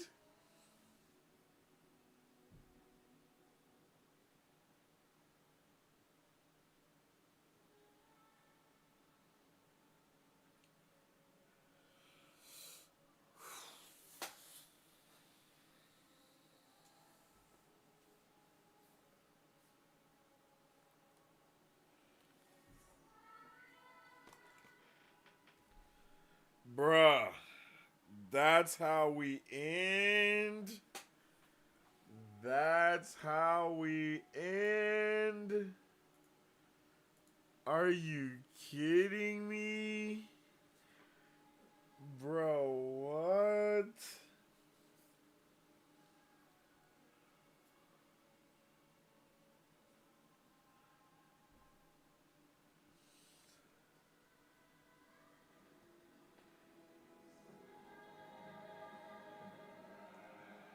Bro.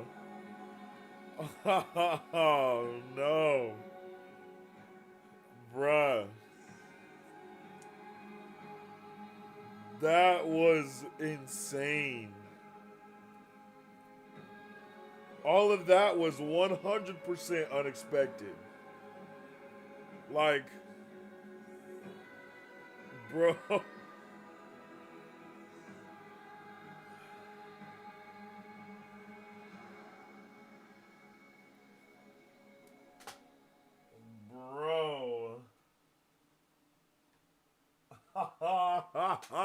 That was actually pretty crazy. That we just what we just experienced right now, man. There was so much stuff that just happened in this episode. Like literally. Trust me. Let me give you the gift of a dream. Like bruh, we figured out so much. First off, of course, we started off with exactly what everyone expected. Like, oh man. That was such a great episode. Yo. I like that a lot.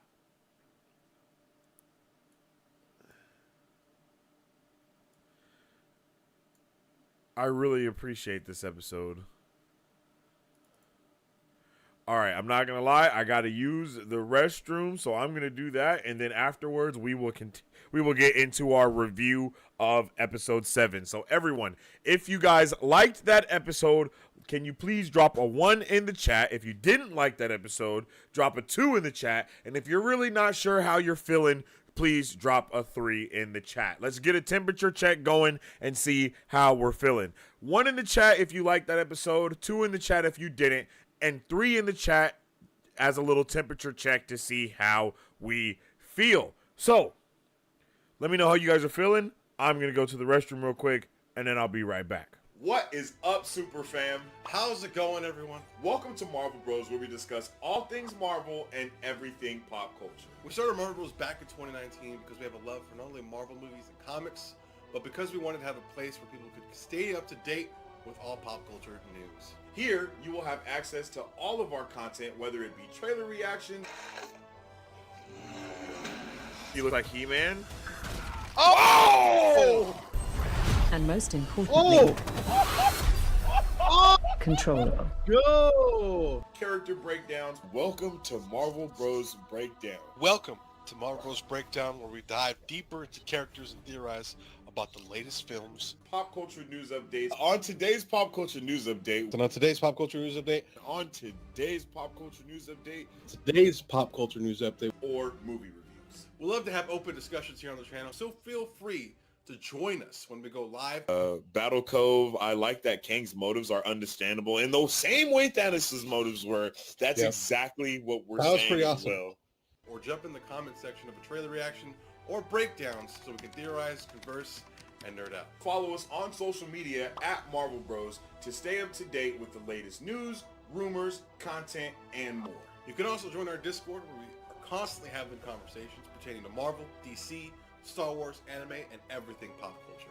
All of our past pop culture news updates are available wherever you listen to podcasts at. If you guys would like to support Marvel Bros, all you gotta do is visit our website at www.marvelbros.com and buy some merch. Represent the super fan. To get early access to content, patron-only scoops, giveaways, private Q&As, and... Alrighty. I'm pretty sure we are all back and getting ready to get it going. I actually really did love that episode. So, let's talk about it. I see ones in the chat. I'm feeling like everybody enjoyed it. All right, let's get into it. So, we just got done watching episode 7 of The Wheel of Time. This show is magnificent. This episode definitely brought a similar tone to last week's super just heavy episode. This episode was definitely not as heavy as last week's episode, but it was still on the heavier side. So being able to get into some I don't know if we could say lighter vibes, but we definitely got a little bit more in this episode as far as it goes for every single character that we've been dealing with so far, except for Min. And that's okay. I really appreciated what we got to do. I appreciated everything that we got to see. I think that the reveals within this episode are really over the top that I was not ready for. The cold open that chat called, I was not ready for that either. It was pretty much exactly what everyone wanted, I think. I really do feel like every single thing that all of us wanted separately from this episode, we each got our own dose of, yeah, this is what I wanted. You know what I mean? So that was really awesome. I really appreciated that. Like, so many different people wanted this, some people wanted that, and I think we all kind of got a little bit of what we wanted, piece by piece, getting us a little bit closer to that finale that we're going to experience next week. I really had a great time with this episode, from start to finish. Again, we did, even when we were with Egwene, we didn't feel that sense of hopelessness or helplessness. More so, what we felt was, like, yeah, like, you are going to kill her, Egwene. You know what I mean? Like, yeah, you are going to get you're definitely going to get back what you deserve. You're going to get it back in blood, for sure. And I really did appreciate that. Getting to see everyone just do their parts in this episode, it made me feel fantastic. So we're going to do it like how we do it, and we're going to talk about each character one by one and kind of talk about what we got to see, what we experienced with them, and how we're feeling overall about their character development in this episode specifically, okay? So starting it off, we're going to start with Moiraine, okay? I actually really appreciated what we got to see from Moiraine today, just solidifying the character that she has already been and will always be. Being able to start with that cold open of Moiraine and Swan when they were younger, 20 years ago, of course, when they were like, it seems like they're not, you know, it's not like they're fresh in the, the White Tower or anything like that, but they're still younger. And being able to see that and see that Gitara get that vision of what was going on and seeing Rand being born and it be the exact thing that we've already seen happen as well. That's something that I like a lot, is when they can like recycle a scene, so to speak, but it's in a way that feels just good. It feels right. It feels like that would be the vision that she got. And I really appreciated it because I believe she said fire red, but that was just speaking in terms of his red hair, not necessarily, that anything else. So you could see, for me, I could see how easily misconstrued that vision could have been for anyone that didn't see the vision that she got. I really like that. I really appreciated being able to see Moiraine and Swan kind of make that pact as of, hey, this is what I'm going to do, this is what you're going to do, and we're going to follow that to the fullest extent. And hearing that callback later on in the episode when Moiraine is like, okay, I did what I was supposed to do, but did you? And then she's like, you know what I mean? It's like, did you forget about it? And then, hey, boom, Moiraine actually isn't stilled, she's shielded. So it was just really cool to see so many of these different things that we've kind of been theorizing about and asking about and wondering getting answered in this episode. Across the board, I think we answered multiple questions, and I really appreciated that we got to see like almost every way we expected someone to get to Falm, it happened. All the ways happened. We got Matt to Falm. Like, everything happened the way that we said it was going to happen, but just kind of manifesting itself in a different kind of way, and that was really dope. I love seeing Land back with Moiraine and them just kind of rocking with each other and being there for one another. And I think someone even said it in chat. Let me scroll up a little bit. I know someone said something specifically about Lan and Moiraine. Natasha said, Moiraine, this is why you should not have shut Lan out. Shaking my head. And I feel the same exact way, because as soon as she lets Lan back in, or as soon as Lan bullies himself back in as he should have. It's like now we're all good to go. Everything is smooth, and we're just continuing on down the road. I like this show is just doing a lot of things for me across the board that I am all the way for. Rand in this episode was also fantastic. I loved what we got with Rand. We got a little bit of that Rand and Lan, I guess relationship kind of expanded on in this episode. And once again, that was something else that a lot of you wanted to see was Rand and Lan, I guess, interact with each other. I believe from what I've heard you guys insinuate is that Rand and Lan do interact with each other in the book, kind of a lot. So that's dope. I like that. You know what I mean? And I appreciated it. I appreciated all that stuff that we got to see with that. Rand actually showed a little bit of his dark side in this episode. I feel like every time he channels the one power, he starts to look a little evil. And then every time, even though it seems like he's trying to fight against that madness that's kind of trying to take over, and he's even wielding the madness instead of letting the madness wield him.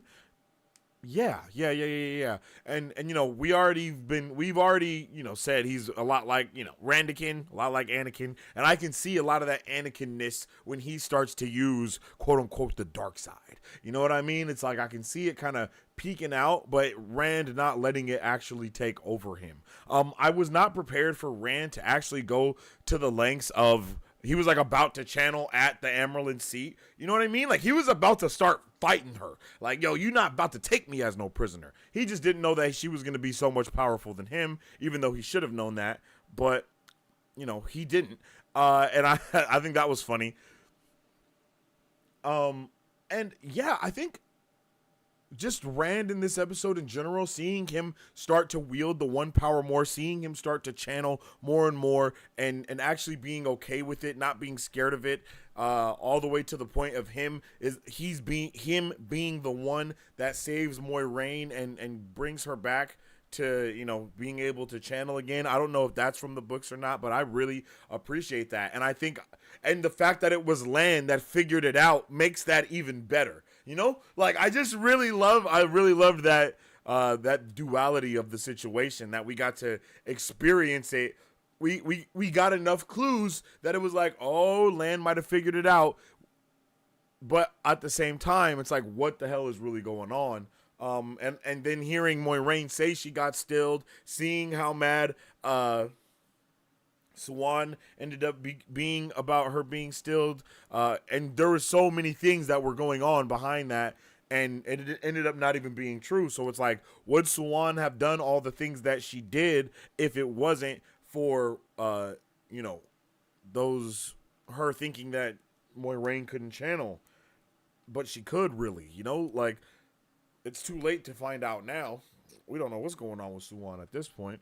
We already talked about Lan a little bit. Like I said, I love how Lan is the one that figured out everything that was going on. I also really appreciate the fact that him and Alana, as well as her warders, are definitely more on the same page. It was really dope to see her and her warders there to help Moiraine and Lan, and then also see Varen and her warder all there in order to, continue on with the path and continue helping the Dragon Reborn basically, help the fight. And I really appreciated how we got to see that, man. Like, this episode it did all the things I wanted it to do. I was really happy about that. And when we got to Egwene, again, it wasn't super heartbreaking. It was heartbreaking, but it wasn't as heartbreaking as it was last week. This week it was more like, oh, wait a minute, she's not going down without a fight. Someone in chat also pointed out that she rebraided her hair, and she's back to that braid and all the, you know what I mean? She's starting to realize who she is again. She never really forgot, but she's starting to kind of come to grips more with the situation that she's in and what she will have to do in order to get out of it. I don't think I don't think Egwene understands how strong that she is, because everyone was always talking about Nynaeve. But Egwene is definitely just as strong, and then this episode showed how strong she is, and she got to see a physical representation of her power as well when, you know, Rena and her do the thing. And then showing her later being like, I will kill you. Like, this is not good. We ain't friends. I really loved seeing Egwene just continue to stand her ground and not go. She's not going out, for lack of better words. She's not going out. She's not getting played. She's not just going along with everything because she wants to. Like, nah, I'm doing this just for survival. She is straight in survival mode right now. And sometimes when survival is like, you know, the main thing that you're looking forward to or looking at, you're able to do things that you would never do before in the realm of possibility of even who you are in order to survive. But still, she's locked back in, you know, she's all the way locked back in. And I really appreciated it. I like Egwene more and more. Egwene has always kind of been one of my favorite characters, other than when she did my boy Rand dirty at the like towards the beginning, and Rand was all in his feelsies. I wasn't a big fan of that, but it was really cool to see Egwene really like stand her ground, and then it was super heartbreaking to see her look like the other Damani that we have seen before. Like, there's no way I would have suspected that Egwene would have one day had that mouthpiece in and listening to the other ones. You know, like, I never expected for something like that to occur. So that definitely threw me off. It didn't throw me off like in a bad way, but it just threw me off because I wasn't prepared for it. Same with Megan. I wasn't prepared for that either. That was just also so heartbreaking to see those two there. And of course, we didn't see Rima there just yet, so because she's probably still being broken. And I hope we don't have, like, it's not something even more dramatic or traumatic to where she ends up dying because she's not going for it. Because I do kind of feel like Rima might not go for it like that, and she might end up, you know, taking herself out because of how strong-willed she is. But I really appreciated being able to see all of that. Perrin, loved what we got to see with Perrin, and loved the world building that they did with Avienda. That was really, really cool how we got to see how they honor their dead and how they even honor their bonds with people, and I just you know what I mean? Like, there was so much value in being able to get that type of lore and world building in that way, to where we're not just going through the same thing over and over again, or it's not like we just have to hear what it's about. No, we see it in action first, and then afterwards we are just as, well, I am, because most of you already know it, but we are just as dumbfounded as Perrin is, because it's like, yo, okay, so everything is just good now, and then it's like, yeah, we're all good. Like, you know, this is our tradition. And then immediately she brings up his tradition because he has his wedding ring on, and she's like, that means you can't lie with anyone else, right? All right, well, you know, she's going to be disappointed. She won't be. You know, I like that, because it's just like, you know, she is making the comparison or the parallel to how he has something, that he has some type of, not just bond, but a bond that he does certain things for, or he believes in something a certain way, just the way that she does. And just being able to see that, I like that. I like that. I like that. Nynaeve was actually tolerable in this episode because she wasn't trying to argue with everyone around her, and that was amazing. I love it, even though she still had her attitude when our boy Loyal pulls up, and then he's like, oh my god, you are Elaine, the da-da-da-da-da-da. You know, she's like, please don't don't encourage her, please. And then she's like, your name rings in his ears. Okay. You know, just showing that she also still pays attention to things as well. And I really love that. I really love seeing that. And I really appreciate, I just really do appreciate how much Loyal knows about everything that's going on because of him being an Ogier. The same way the first time he met Rand, he immediately knew that he was Aiel, right? Immediately. But so as soon as he meets her, he's like, "You're the queen. They're the queen's daughter. You're da, da, da, da, da." You know, I love just It's just something that I think is just really, I don't know. I just love it. I just love that. I love those type of vibes. It was really cool. So being able to see them rocking together, I like it. Okay, here is my question to you guys. I believe you guys told me that it was either you guys told me or I heard this from the Unraveling the Pattern, and that is that the choker thing, wristband thing, even that can only be done to people that can channel. Because I remember asking yesterday on Wheelie Wednesday if Loyal and Inglar or Ingot, if they went through the torture, and someone was like, no, only people that can channel get that thing on them. So that was very confusing as how they could switch that and put that on her the same way. I don't understand that. I definitely need a little bit more context there, and maybe that's just something they changed for the show versus the book, but I'm still a little confused about that. I'm not going to lie to you. Loved what we got with Matt.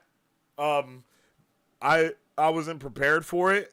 I don't know what the hell happened with Ishmael and him, and I don't know why my guy Ishmael just feels so comfortable to be caressing everybody on their cheek. He need to get some permission or something. It's just not going for it. I'm just not going for it. You know what I mean? I'm not for that at all. I'm tired of seeing him caressing people's cheeks. It's just making me uncomfortable.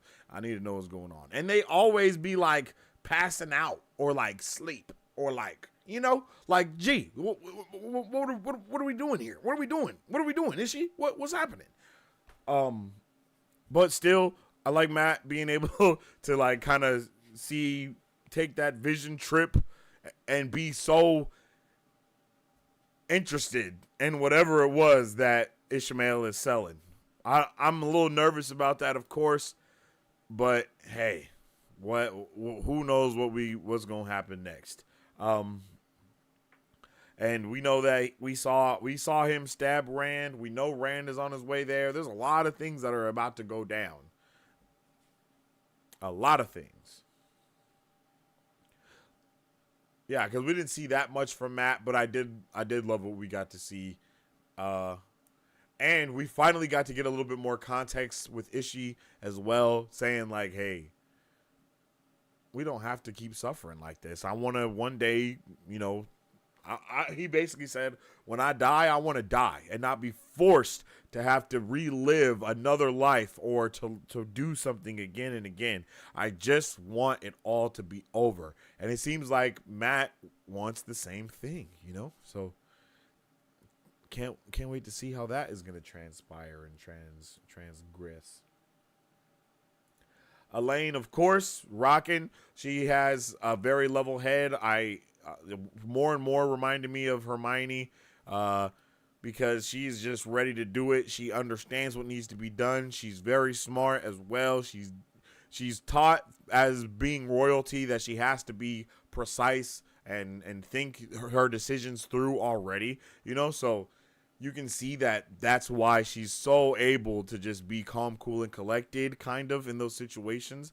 And it's exactly what Nynaeve's crazy ass need, because Nynaeve just has no chill. She has no chill. She has no composure. She's always making basically some of the worst decisions.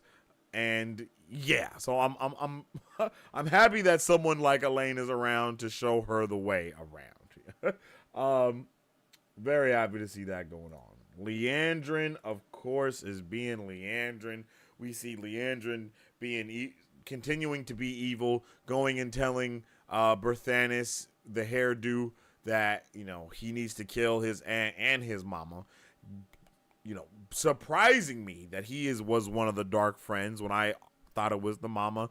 I'm 1 for 2 right now, or 2 for 1, one or the other, and you know I'm still feeling good about those numbers. Oh my goodness, excuse me. I'm still feeling good about those numbers. So I'm not too sure what what's gonna happen with Bethodinus. He might stay trapped. He might get freed. We know the queen is on her way to Carrion. So it's gonna be definitely interesting to see what goes on with that as well. Leandrin, she wasn't outed as, you know, the Black Aja like we thought she was going to be, unfortunately. So that would have been a good bet, though.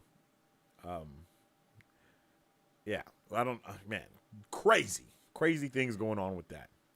And then, of course, Avienda, again, great character. Love seeing her in this episode. Love seeing the other Aiel. Love seeing them interact with each other and how much they care about each other. And also getting to finally see those spears that we've heard so much about.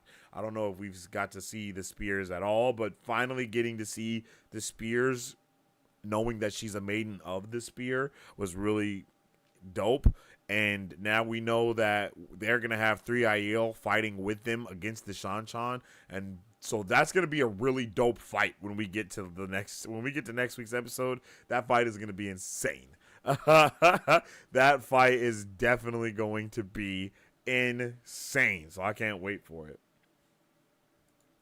Man, I really was not ready for Rand to full-blown call Lanfear and have her wreak havoc on the entire city, just so he could escape. While I don't think he directly requested for her to do that, they didn't seem too torn up about it. They was like, yeah, it's all good. Hey, what are a couple lives? Everyone is very realistic in Wheel of Time. I'm not gonna lie. It's not like, you know, Marvel or the Avengers where they're like, no lives are worth risking. They be like, nah, bro, it's worth risking some lives if we gotta save the world. I just love the seriousness of it. I think that's how it would really be in real life, is people being like, no, man, I'm sorry, but we gotta save the world. We can't just focus on a couple people out here in these streets. And I mean, that's still kind of bad, but still, you know, like, I like the realism of that. But Lanfear was definitely with the full-fledged shit. Seeing her just go through and tear up the whole city was actually awesome. And then seeing her just so easily, nonchalantly open the way gate. Like, it took so much more for Moiraine to open the way gate. And for her, it was just like, whoop, light the fire. You know what I mean? Like, for everyone else, they have to draw energy from something. They have to draw the magic from another place. That's one thing that I really liked seeing with Rand when he cut the knot from Moiraine, is that he pulled energy from the fire source right there. And then the fact that he pulled that energy from that source, it actually changed the color of his overall weave that he was creating. I really value, like, there's a lot of value that can be there. Like that's just super valuable to me for what's going on. And so just knowing that Selene is just so nonchalant with her power, or Lanfear, that's incredible. Really like that. Didn't see Min at all, not a lot to talk about, don't care. Didn't see Lady Serath a lot, not a lot to talk about, don't care. And Ishmael, our boy Ishi is we're getting a lot more context to what's driving Ishi, to why he does, what he really wants, what he's looking for in this life, as well as a host of other things. It's really cool to see Ishi stand his guard and not really be bending at all about anything, and see so many people want to bend the knee to him. And I'm very, very concerned about what he's going to be doing with the Shan-Chan. They are literally the worst of the worst, and he seems like he is even worse than the worst of the worst. So, what is his idea for them? And we've heard this kind of prophecy of the sky being written in flames, and the Dragonborn will proclaim himself and all that. And I think that's going to be dope to see. How is it we're going to see it? Don't know. This week we did everything that we needed in order to make the finale fantastic. So high hopes across the board. High hopes across the board. Let me know how you guys feel about this episode in the comment section down below. At least we finally have a conversation with Lan about sword forms. Cat crosses the courtyard. I don't know what that means. They are still teasing how Lanfear can get from point A to point B so fast. Yeah, they are still teasing it, which is interesting. It was very interesting to me that she just teleported my boy Matt, but is now going through the ways with Rand, Moiraine, and Lan. Maybe she leaves Moiraine and Lan in the ways and then just teleports, Rand to Falm. I'm not sure. Flicker. I don't know what flicker means. I've seen y'all say a lot about flicker. I knew the break between Swan and Moiraine was coming, but that hurt. Yeah, I can't believe Swan made her do that. And it seems like Swan didn't even believe that she made her do that too. And then Swan had the damn nerve to be like, Moiraine, please. What? What? No, ain't no please. It's too late for you. Sorry. Sorry, it didn't matter to you. Why should it matter to me, home girl? Definitely a crazy episode. The tea replaced another scene from the books, but yeah, it was good. Oh, okay. I have some thoughts, but altogether, I loved it. Okay, James, okay. I can't believe we got Flicker. It was different, but a good replacement. The tea replaced a scene that would be way too expensive to film with too many sets. Okay. I definitely want to know. I want some context, but I also am gonna read the book. So maybe don't tell me, but tell me. I literally fist pumped and danced at Cat Cross the Court. Don't know what Cat Cross the Court is still. Give me a little context, though. We called that code open? Yeah, you guys did. Can't called it Flicker. Maybe half a flicker? Can't call it Flicker. Maybe half a flicker. I like the cold open, but it was more impactful in the books. Okay. Flicker T? Half a flicker is fitting, but we got to hang out with Matt. Yeah, we did get to hang out with Matt. I'm still floored by the end. Yeah, did Swan die there, or is she just incapacitated? Because it definitely kind of looked like she might have died, but she also may have passed out. Crazy how strong. It's crazy to see how strong everyone is, and then to see how strong they aren't immediately after. We see Rand so strong enough to cut the weave, or to cut the shield, the tie on the shield. And then we see him get outpowered immediately by Suwan. And then we see Lanfear pull up and immediately outpower Suwan. It's okay. Put shit into perspective at how strong everyone is. Whoa. Not the flicker we ordered is crazy. Not the flicker we wanted, but without a budget for a cinema production, we never going to get that. The book cloaks are going to cry over Moiraine following Lanfear into the Waygate. Oh. My flicker order would have needed a Michael Kramer voiceover. Sadly, budget limitation 1 against Luce Theron. Oh. I am flabbergasted by the ending. Why are you guys so flabbergasted? I need some more context. Damn, wasn't a drop of water in there.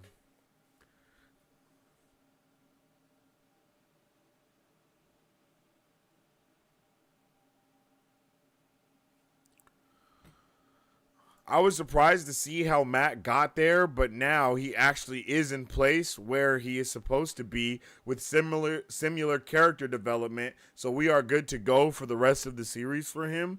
Oh, okay. I was surprised to see Matt got there, but now he actually is in the place where he's supposed to be. Yeah, I understand that.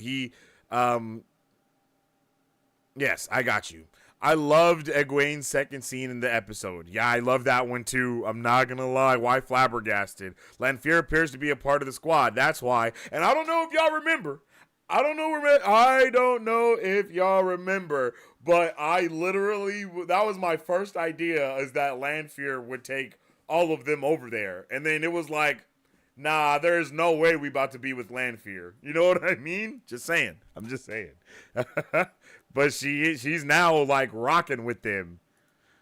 I don't think she is. I think Rand has to go to Falm, and Moiraine is trusting Rand in the pattern. I mean, yes, but that is why she is a part of the squad, if you feel me. You know?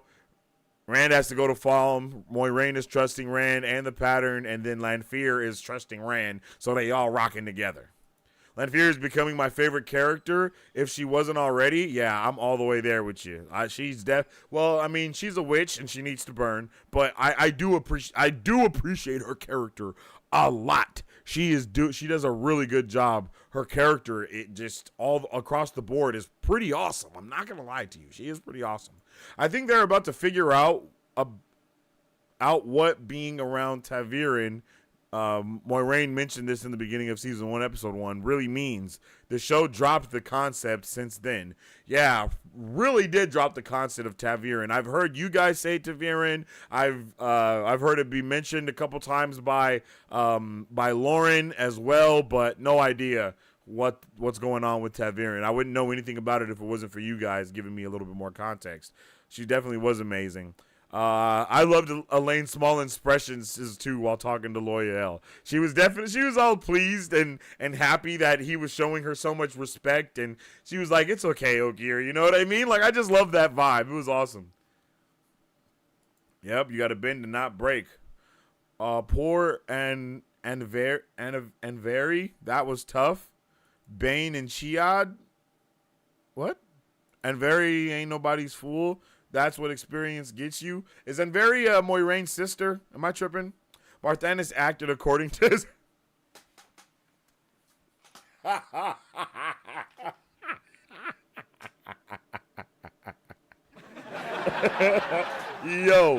Yo, he can't choose a haircut and he can't choose a side. You feel me? So, definitely reacted within his haircut. I definitely agree with that, Jen. I definitely agree with that, James. Hi, y'all. Yo, what's up with this, Sharice? How'd you like that episode? What's up, girl? Nynaeve thought Leandrin was a role model for a hot second. Hey, so did I. I did too, but she ain't rocking though. Do you think Leandrin made that up about killing Moiraine? Ishii said she wouldn't be useful dead, and Lanfear says something similar later about Suan. Oh, yeah, she does say that about... Yeah, I think... Okay, I think that Lanfear and Ishmael are still on the same side. I think Lanny and Ishii, or Fury and Ishii, there we go. I think Fury and Ishii are definitely rocking together, and it's just kind of a finesse to us that we don't know what's going on, right? But I think that Fury went, she did what she wanted to do because she does not like Moiraine. And I think she doesn't like Moiraine because Moiraine is really trying to rock and protect Rand for whatever reason. Not for whatever reason she's trying to do that. I mean, that's the reason why she doesn't like her. So it's kind of interesting and weird to see that kind of take place. But she's like low-key jealous of the relationship between Moiraine and Rand. That's kind of what it seems like to me.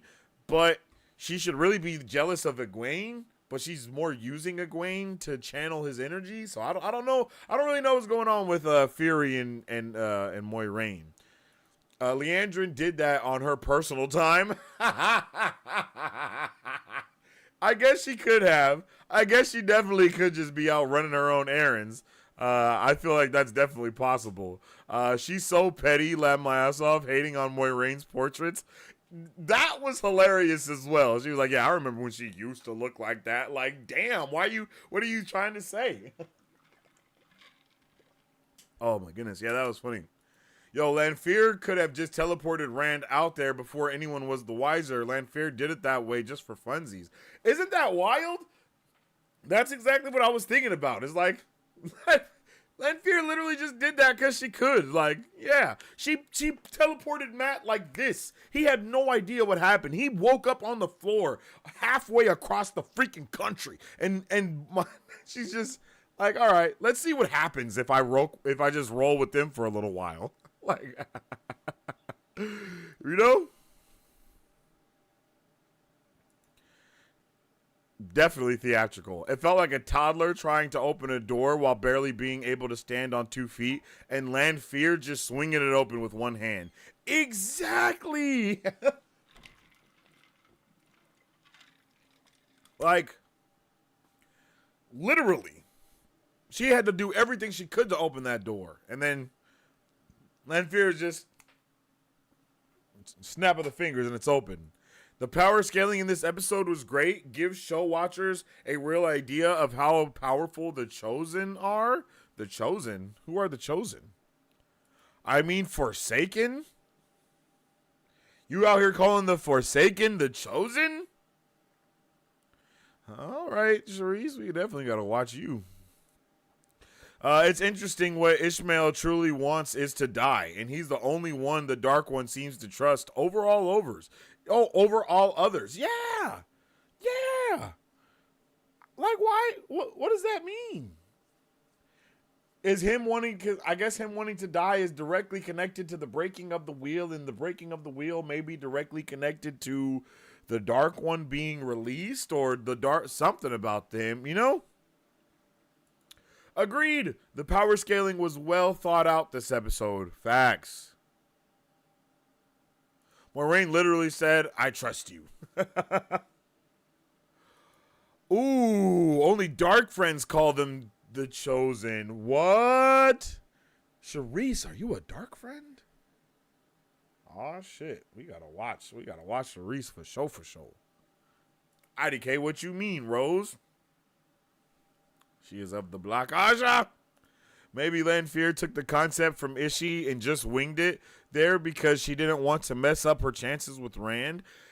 Yeah, and I mean, maybe we're not supposed to have Rand there yet because we need Matt to be a little bit farther within his own journey with Ishii first. And that's why we have to travel there. Is because during the time we travel there, we could start the next episode out of the Waygate already. The same way we did with Leandrin taking the girls through the ways, right? Like, we just started we didn't see them in the ways at all. We just see her coming out of them. So it's very, very possible that we just don't see them in the ways at all and just see them come out of the ways. But it should take like a day, right? It should take like a day or two to get that far, even if it's just in the ways, at least, you know what I mean? So,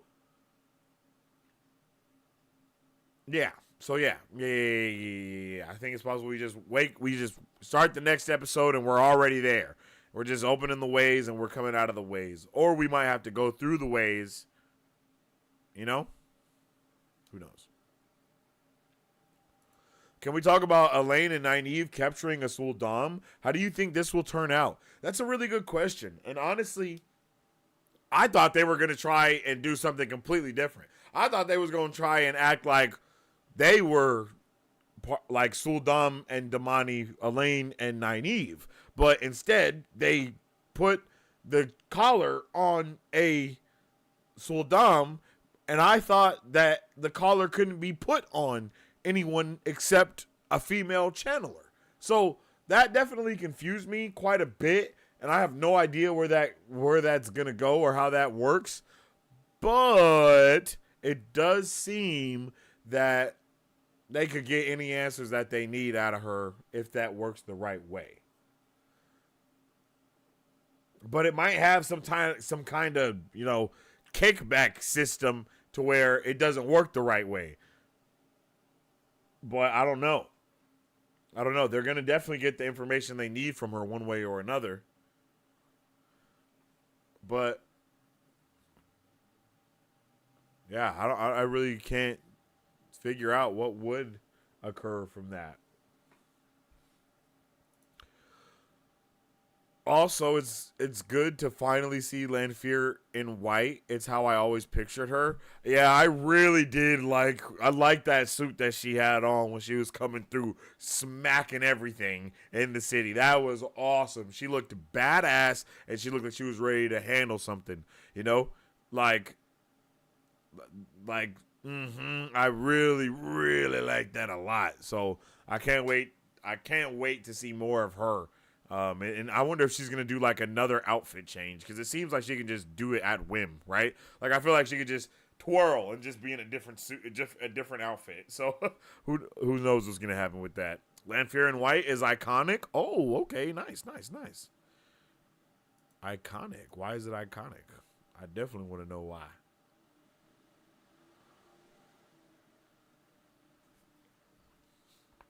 Oh. Sounds like we're planning a heist. Heist. I love heist shows. I haven't seen a lot of heist stuff. You are correctly confused, Sensei. Stay tuned. Oh. Okay. Good.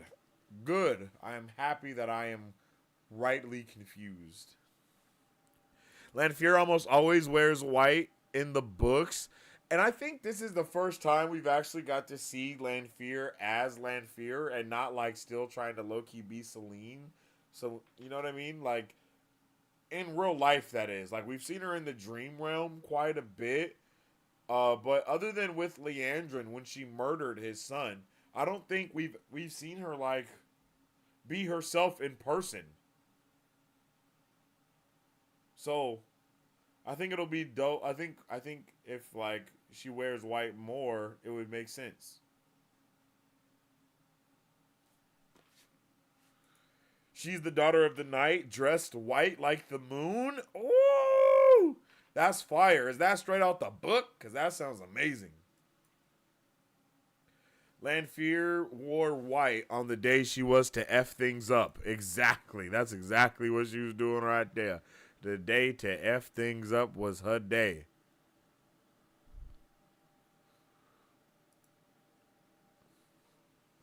Yeah.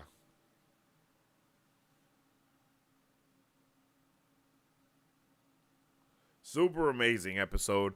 Really appreciated the level of lore and story and world building that were put into this episode. I mean, every episode has a good amount of it, but I think they really went they really put the pedal to the metal in this episode. It was really one of my favorite what is the episodes before a season finale that I've seen in a really long time. Usually the episode before the season finale isn't that good, and it's like, damn, I don't know how we're gonna finish this episode or season now. But now where we are, like, hell yeah, they did a really good job with this to set up the season finale. And of course, we're gonna still have to wait until next week to make our ID to fully know how good this show, like, to really be like, oh, did they stick the landing or whatever the case may be. But overall, so far, we've just had like banger after banger for 4 weeks straight, I think. So, like, let's get it. I hope we continue to have a great time. I loved Anavir in this episode. Okay, who is Anavir? Please help me out. Who's Anavir? Who is that? I don't know if I asked already, but I'm confused about who she is. Anavir, I really thought she was going to be a dark friend too. Okay, so that is the mama, right? That's Haircut's mama and Moiraine's sister, correct? Okay. Thank you, Willev. I appreciate you. The writers and Sarah Nakamura did a great job. For real, I agree. She does always wear white in the books. I think wearing black in the show, hence she'd been combined with another Forsaken. Oh, especially because we know that there's only going to be 8 Forsaken instead of the normal 13 from the book. So I guess that does make sense that they could make her more than one of them, since they got to take a couple away. So I guess we can expect a couple of the Forsaken. If we do see any more come out, you know, they can be possibly blended in. Penultimate episode, don't know what that means. Specifically Samir Haj, don't know what that means either. Anavir is Moiraine's little sister. Bane and Chad are Avienda's friends. Oh, thank you so much. Yes, because she did say, yeah, I got you. Sweet. Yeah, I'm all the way here for it. I'm ready. You know what I'm saying? I am ready. What is next? You know, like, I am super ready for next week. Next week's episode is going to be fantastic. I have no doubt in my mind, and you guys shouldn't have a doubt in yours either. We've been doing so good with this show week after week. We're going to just continue to be doing great. I really do hope that they stick the landing with this show. I'm fully convinced that we will be sticking the landing, but who knows? You know, who knows?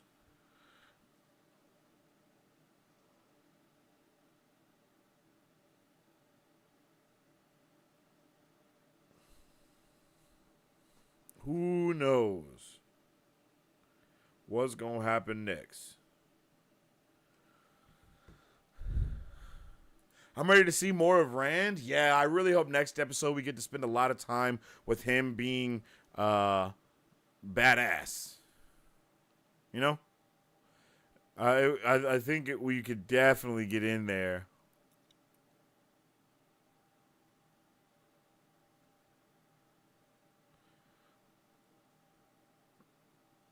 You know, I'd be excited. I'm like we gotta see Rand get just fight, continue to fight, and continue to be a badass. We need to see it. You know what I'm saying? And I think that next episode we will see him be completely badass. No, the easiest to cut would be Masana Samir Haj is too interesting. It would be so disrespectful to Samir. Y'all just saying names at this point. I'm ready for season 3. Yeah, I'm ready for season 3 also. I'm ready for season 3. I hope we don't have to wait as long. Unfortunately, that writer's strike definitely threw some stuff going in there, but now the writer's strike is done. So I'm hoping we're able to, get it cracking. I really hope we can get it cracking.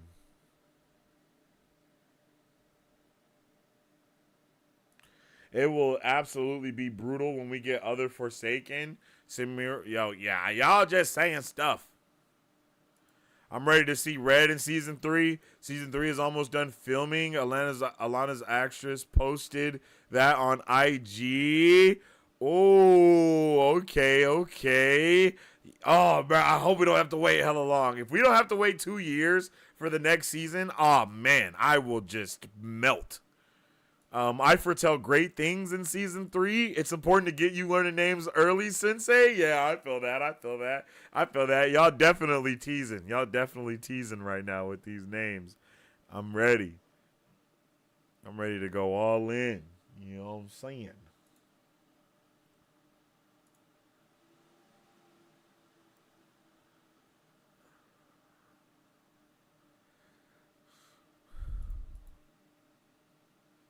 We're going to have so much to talk about now that the strike is over. Oh. The video game industry will strike next. SAG-AFTRA members just voted with 98% for a possible strike. Yeah, I saw that. That's super unfortunate. But, now that we've already kind of set a precedence, I guess, with the first strike, so I don't think this next strike will be too heavy as the other one. It just doesn't make, that doesn't make sense to me, I don't think that they would do that because it's like, hey, obviously it's not going to work. Don't make them strike too long. Pay them what they owed. And I don't know what that strike is about either. I don't know if it's within the same regards with the whole AI stuff or if it's just in regards for them not making enough money. I haven't really read into it just yet. Rafe, the showrunner, already took to Twitter to answer questions. Oh, that's lit. I think it's the right thing to do. Working conditions in the video game industry are absolutely crazy. I think working conditions in every industry are wild as hell right now, and they definitely got to do better. Definitely got to do better and lock in. It is definitely time for everyone to lock in.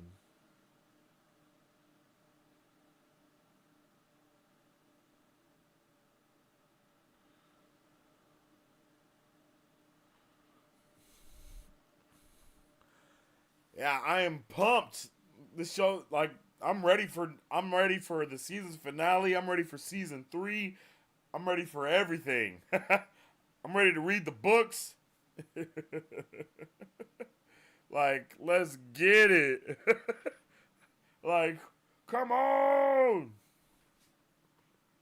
Yeah, I heard about this last week, yesterday for Willie Wednesday, because she is one of my favorite characters in Expanse. I'm on season 3 of Expanse right now, so it'll be dope to have her joining the family.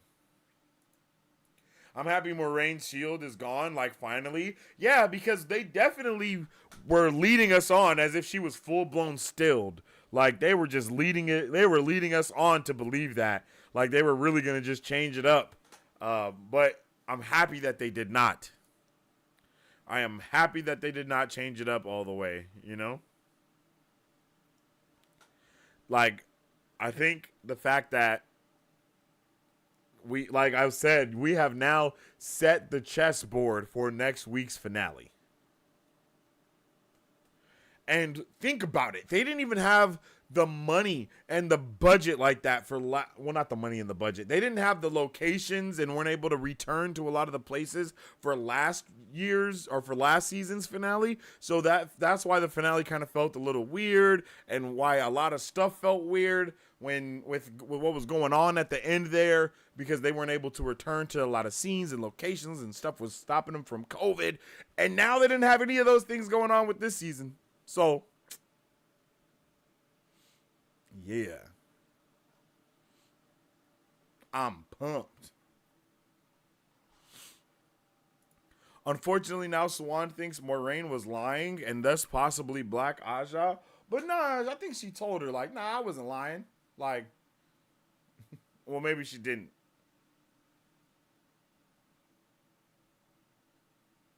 Maybe they didn't, you know, but we'll see. We'll see. But, yeah, she will. I can see her thinking she's a Black Aja. I would love it, though, if instead of that, we got it to where it was like, she mentions the Black Aja, and it makes Leandrin think like they're on to her, and then she blows her own cover or something. I think that would be dope. Even this season, they had to change Matt's story, but season 3 is going to be so lit. Yeah, it's like we finally have a lot of that stuff out of the way, you know? She thinks she lied and saw her leave with Lanfear. Yeah. She can't think that because Moiraine's oath to obey her held. That's very true. I'm super, super pissed off that she really put that oath, like, enforced it. You know? I thought they were better. I thought that she was better than that. I'm not going to lie. I thought she was better than that. But she wasn't. Hella sus. That would be dope for her to be a Black Aja, or for her to be one of the Forsaken. Maybe not. I don't know. Maybe the Forsaken aren't, like, older like that, you know? But that would be dope. I would like to see her as one, either or. I would love to see her as the bad guy. That was a separate 4th oath. It would still hold even if the 3 oaths had been broken. I see what you're saying.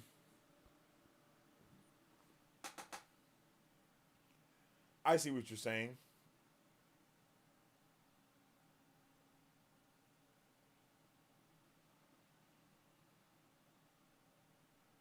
Yeah, that would be dope. That's dope though, that we kind of got to see that occur, to leave it open for everyone to speculate. Definitely looked like she died, but I guess not. She had the, blood was everywhere, coming out of her head, her nose. It looked like it was some eyes.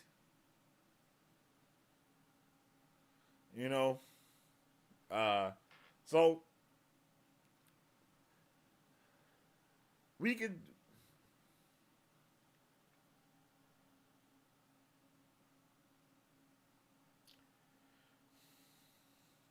But we have Varen that's definitely going to get, like, maybe they think everyone is part of the Black Aja because it's like Varen is obviously going against the grain, all the stuff, you know? Like, you know?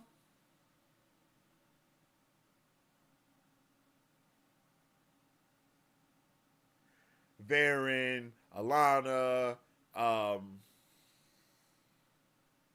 Varen, Alana, and Moiraine. They could think that they're all working together as Black Aja.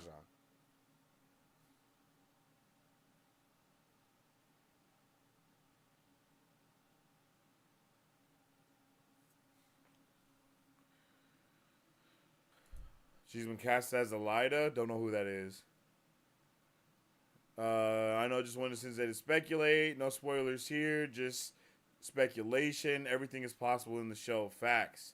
What do you think of Alana's warders? I think the black dude cannot be trusted as much because he literally was only in it for the other warder. Like, no. I'm sorry. That was reverse. I can't remember. Was it the black dude liked the warder and the white dude liked him, or was it the white dude liked the warder? Liked Alana and the black dude liked him. I can't remember which way it was, but I still think it's him. He just throws me off a little bit, but in the same breath, I feel like he might be the first one to risk his life for someone else.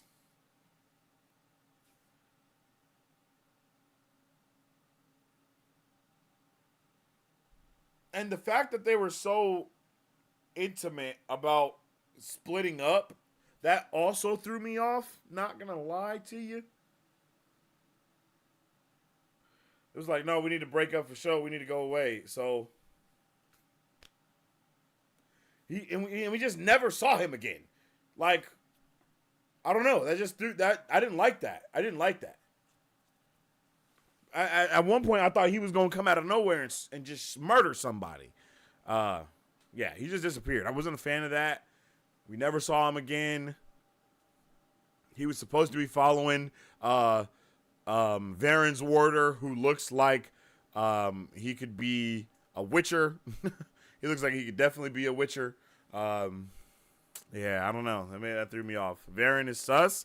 Really? I mean, yeah, she's sus. Nah, she is sus because she 100% lied.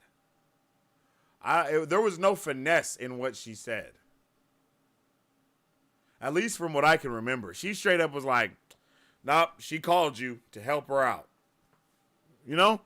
And there was no like, oh, I don't know. It didn't seem like she finessed. It seemed like she was just straight up lying. I don't know. I might be wrong, though. Lon said something in this episode. What did he say? The blonde guy loved the black. Yeah. And the black dude loved Alana. There we go. Yes. Yvonne likes Alana. He's the black warder. Okay, Yvonne. Thank you. Yvonne just disappeared. He just disappeared, Christopher. That's what I'm saying. How you doing, Chris? Varen isn't sus. She's just playing 4D chess, and others are playing checkers. Ah, man, I don't know. It seems like she a dirty liar.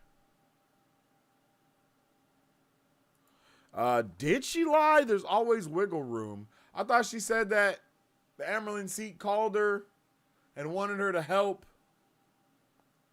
Or something like that.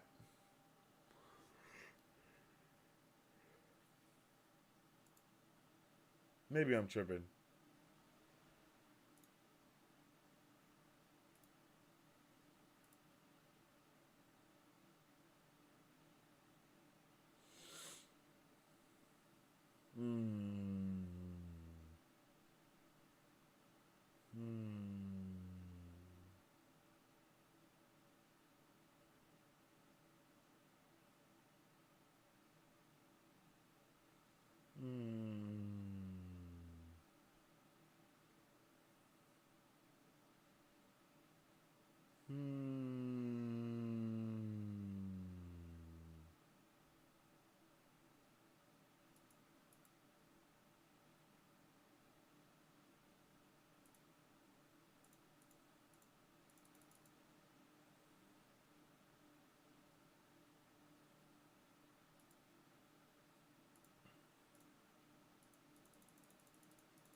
What the hell?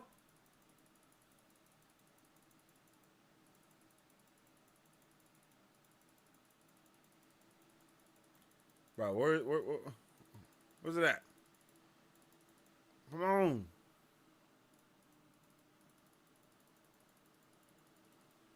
All right, here we go. Here we go.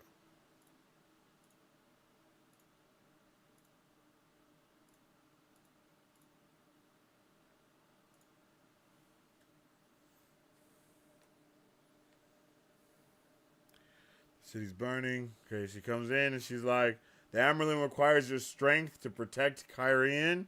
I've been told to watch the boy. This is an order, Leanne said. Die. I'll take his shield.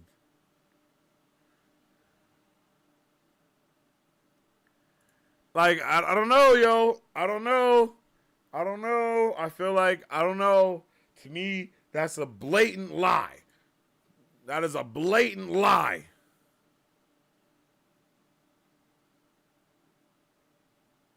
I've been told to watch the boy. You know, I don't know. I don't know who told her that. I guess she's not. I guess she's not technically implying that it. I guess she's just implying that the Amerlin seat did it, not necessarily. Yeah, I mean, I guess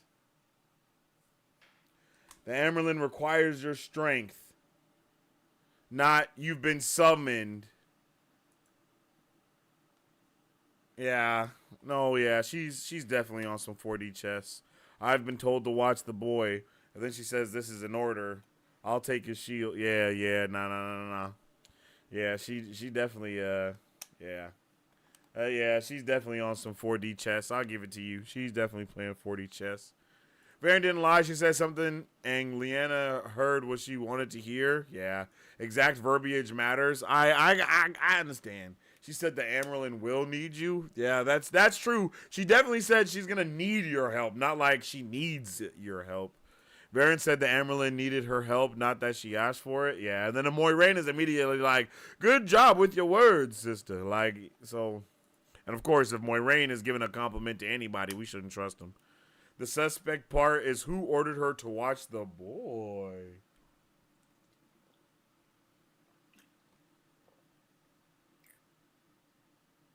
Okay. I'm with you, Chris. No, sorry, I was wrong about Yvonne. The Black Warrior said he doesn't trust Varen, even if Lan does. Yeah, he said, I don't trust Varen, even if Lan does. But that also throws me off. I don't know. And she's wearing black. Holy shit. Varen is wearing a black cloak over her brown Aja uniform. Oh, well, there it is. Requires her strength, not requested. And anyone could have told her to watch the boy. She could have told herself. That's true. I've been told. It doesn't say who told her. Yeah, that's true. Moiraine told her to watch the boy. Yo, she wearing a whole black cloak over the brown. I don't know if a lot of people was wearing a whole black cloak over the brown, but it's not looking good.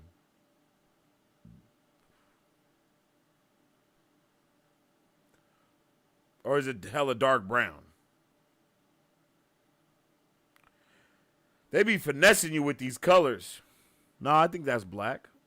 Because her shirt, her outfit is obviously brown. And her, like, cloak over that is noticeably darker shades. So I don't know if it could just be a dark-ass brown, but it looks more black to me.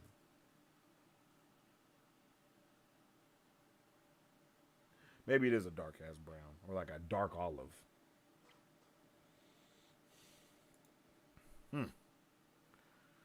Interesting.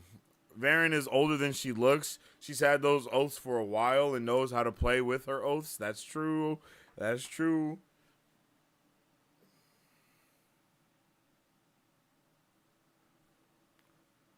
When did Moiraine tell her to watch the boy? I don't think she ever said it. I think Rose was more saying it's possible, you know?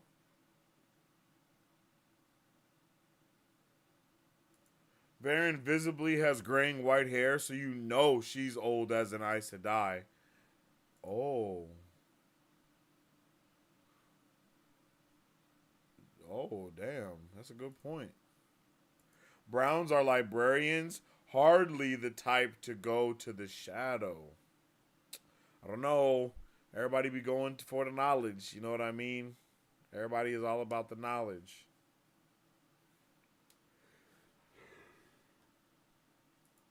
Varen's over 600 years old? God damn.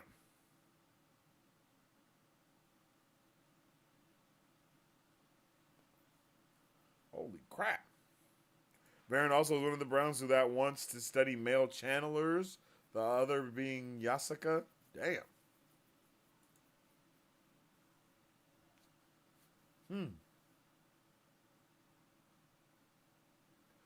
I guess we're in for one hell of a ride next week, yo. Even though, of course, they're not going to give us every single answer because the story is continuing. But I'm pretty sure we're going to get some crazy things implemented next week. And we also got the confirmation that some of those seals are real. Those were some seals in the room with Matt when he was with Ishmael, right?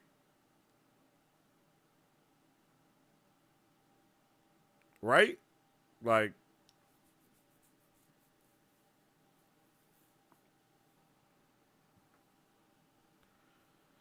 sheesh.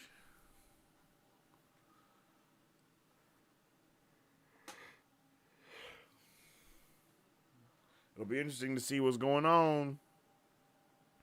I cannot wait for Lauren's next episode of unraveling the pattern, because this is gonna be I think this is gonna be an amazing one. I think this is gonna be an amazing one. Did you watch the next week preview? Nah. You know I don't be watching those, Marisu.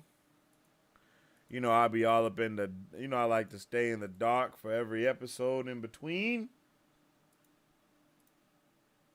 Was it a good one though?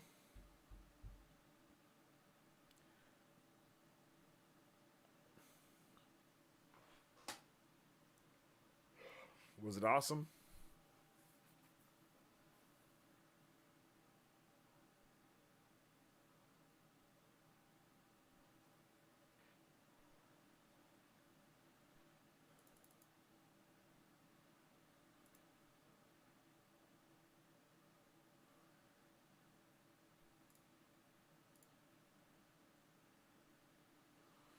Vern is only 150 in the books. Smashed them. Let Mogidine out. Let our goth girl free. Mogi will be awesome. Oh, someone at Dusty Wheel said she was 600. She's still old. It answered some questions. Oh. Yeah, Lauren's videos are so good. For real, for real. It was super dope to have him a part of the chat yesterday. Yeah, but the show is different. The Aes Sedai aging isn't exactly 1-of-1. Oh. Okay. I get it. I dig it. Aes Sedai aging is capped around 300. I doubt the show will change that. Okay. Damn, that's still hella long to be alive. It's a long time to be alive, yo.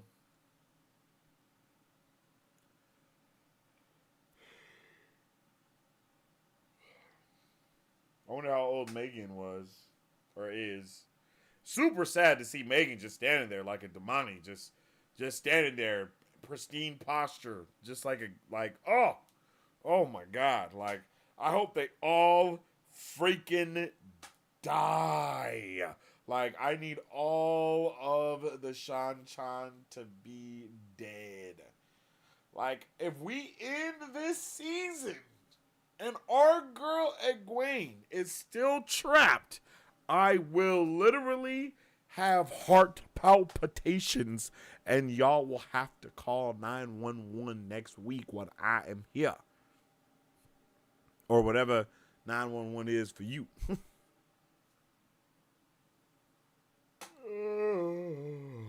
Oh my God. God damn.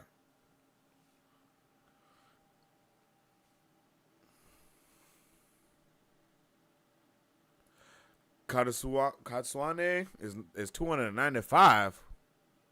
It's very important how the sisters age, I'll say. And Katsunade is a legend. Oh. Oh, Sensei. Oh, Sensei what? Oh, Sensei what? Katsuane was mentioned several times in the show already. I love Egwene calmly telling Rena she will off her. Yeah, I love that. I will kill you. Oh, yeah. And I truly hope she does. I truly hope she does. Yo. Katsune. Interesting. Katsune. What the A for? The A is silent. Well, I'll be damned. But Egwene, killing is wrong. Not if it's them. Not if it's the Shan Chan. If it's the Shan Chan, let them die slow. They need to be burned too.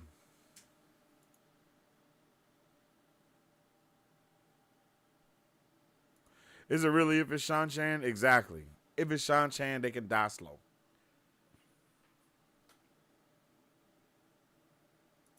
The fandom first thought, I don't know how to say her name, I ain't gonna lie, would play Katsune. Oh, okay. I love the Varen, Alana, Moiraine trio we got going on. I love that as well. All we're missing is a red Aja, and we got them cracking off in there, right? Right? Because isn't it red, blue, green? Oh, and a yellow. We also need a yellow. So we'll have Rima break free, and then Leandrin switch sides, and then we got the full-blown Avatar state going, baby. You got the whole thing popping off. Leandrin she has just disappointed me more and more episode by episode. Like, she was not supposed to be bad. She was supposed to be, she was supposed to just be the hard teacher. And it turned out she evil. I say Katsune. What? Katsune? Yeah. I'm getting. I don't know about that. I need a couple more. I guess I'm gonna just have to wait till the show tell me what her name is again. There's a red well get later that will rock your world. Ooh. There's a red wheel get later that will rock your world. Okay. I have feelings for Alana, and I don't know how to handle that. She already has 2 warders. Where would the third go? Jane's. That's crazy. That's crazy. Most English-speaking fans say it Marisu's way. Katsune. Hey, yo, how'd you like it? Rant. I loved it. It was a really good one. It was a really, really good one. I really liked that episode, Rant. How'd you like it? How you feeling about that episode? I think we really liked it. We're excited for next week's episode. Even more excited for season 3. That's how this has been going. I would love if they gave season 3 like 10 episodes instead of 8. So that way when we got 3 episodes premiered, we could still have 7 more after. Like, that would be amazing. Amazing. Katsune. That's how I know where I would go. Oh, hey, yo! Yo, y'all are mad spicy in the chat today. Big shout out to Rant.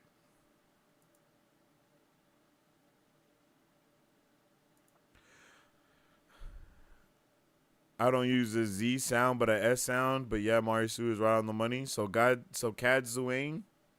Is that right? Katsune. Rafe said it helped a lot to have each episode length be about 1 hour to flesh out the characters more. Oh, yeah. The episodes have to be an hour. It just has to be at least an hour, you know? I liked it a lot. Lots of setup, but lots of arc completion too, in a way. I feel the same way, Rant. I think you put that perfectly. Great setup for what we're going to get in the next in the finale and within the next season. But at the same time, beautiful, beautiful completion of the things that we haven't had yet. You know, as in we see Rand channeling more, talking to the, talking to Swan, seeing the relationship between Swan and Moiraine kind of break, seeing all of those things kind of occur in this episode as well. Hey, Charisse. Hey, Marsu. So what did you think of the blind woman in the intro? What did you think of her gift? I really appreciated her gift a lot, and it threw me off a little bit because her seeing the future and getting visions is obviously way different from how it is with men, and I think that I kind of assumed that that's how everyone would see visions, is the way that men sees visions, but I like the way that she got it as well. I like that she had a full-on vision, and it was interesting to me that she was kind of connected with Rand's mom, though, because she felt the pain that Rand's mom felt as well, and that wasn't something that I was ready for. Like, she felt the pain in the same side. She was like almost in the same position as if she was the one that was giving birth. So I really liked that. So I'm interested what will be going on more with that, for real, for real. Or should I say talent with a capital T? Oh. I did appreciate that cold open, though. It was dope. It was really awesome to see. It was heartbreaking, though, of course, but I love the circle storytelling of starting the episode with the beginning of their relationship almost, and then ending the episode, of course, with the ending of that same relationship, and just seeing, they did do the thing that I'm not a huge fan of when we see the same scene from that episode as a flashback. I don't know why. I'm just not a big fan of that for some reason. I would have much rather just see different scenes that we haven't seen of them being young together. I don't know what it is with me and stuff like that, but that just always irks me when they show us something earlier on and then we just use that as the flashback that's supposed to make us remember all the memories that they have together. I really wish that we could have got to see, it reversed in a way and just see some other stuff going on there. That's just a super nitpick with me and flashback stuff, though. That's just how I am with all flashback scenes. I prefer each episode to be 4 hours. Nah, I would definitely prefer at least two more episodes. I would buy a cinema ticket each week to watch a 2-hour episode. I agree. I would also do that. It would be awesome if they did the 3-episode premiere in theaters the way they did it for Rings of Power. Moiraine Unshielded finally. Whoop, whoop. Yeah, shout out to Moiraine being unshielded. Team Shielded beat Team Stilled. Yeah, for real. Men's one of a kind. I see. Yeah, she definitely is. Interesting, the blind woman was also kind of seeing the present since Rand was being born at the same time, probably.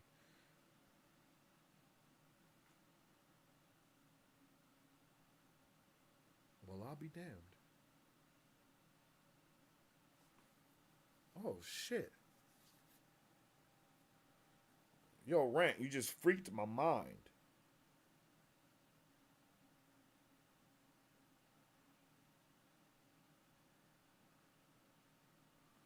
Yeah. So it was a vision, but not a vision of the future, a vision of, oh.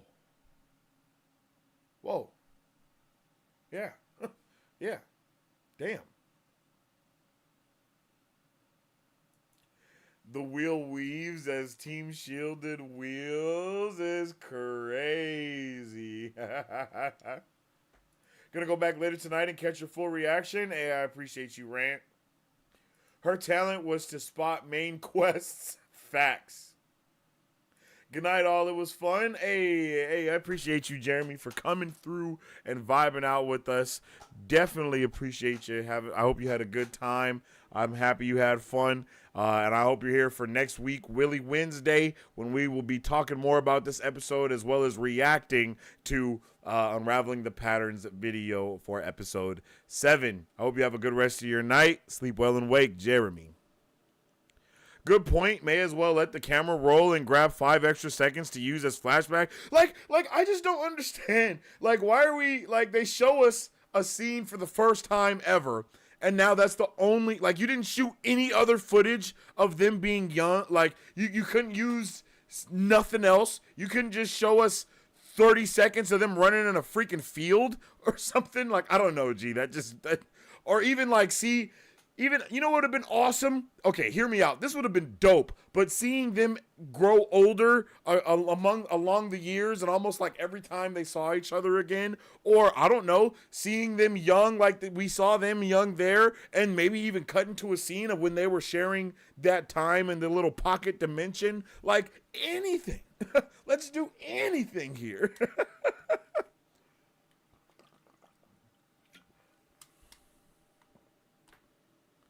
They did cinema premieres? Oh, snap. Okay, I didn't know that. That's awesome. So Logain is going to be going back to the tower. He may be going back to the tower. That's definitely something he said. But we don't know if that's true or not. He could have just been talking hot sheesh. Hot kashish. And not actually, you know, being truthful about it.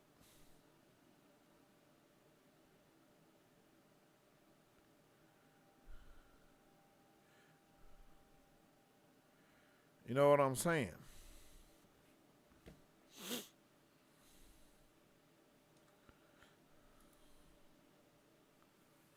But if Logain does go back to the tower, that actually does a lot of favors for the Swan thinking that Moiraine is a Black Aja, because Logain is definitely going to snitch on everybody.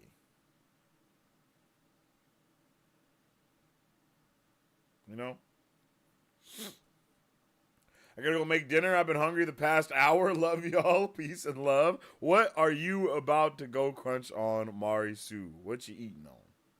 Before you get out of here, let me know what you're making for dinner. Is Logain mad? I don't think he's mad.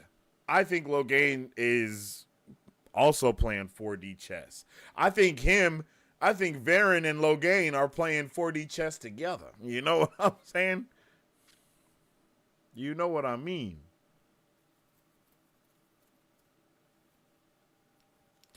That's definitely how I'm feeling. That's definitely what I'm thinking.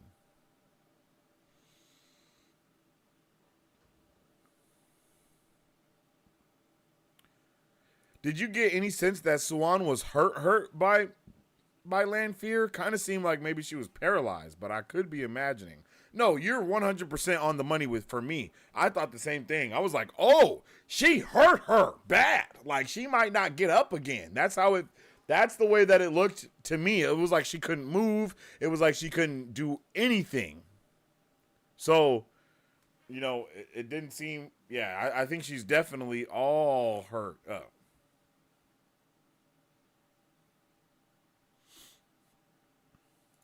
I mean, she got thrown by flows of air. It probably hurt a little bit. Oh, it hurt a lot of bit. She had blood coming from her face, nose, mouth. She was messed up. Go, what they call stones, is an incredibly complex game. Yeah, I've tried to play Go against the computer, but I don't fully understand the, you know, like, how to play it yet. I'm much more a hands-on, in-person learner when it comes to like board games and card games and stuff like that.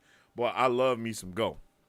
I love Pai Sho, and I also love chess. I love games. I love strategy games. Even if I don't understand them, I love the concept of them.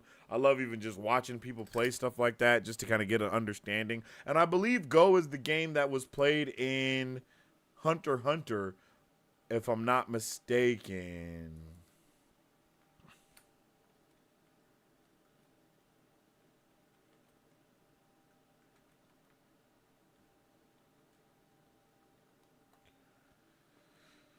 Oh no, it was Gungi.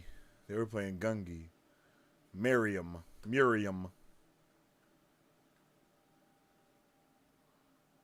Yeah, I thought they were playing Go.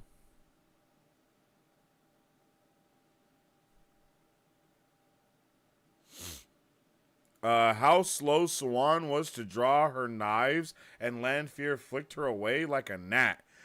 I love that. I was like, oh. I thought we might see like a fight. I was like, oh, they about to go crazy with it, you know? But nah, they didn't.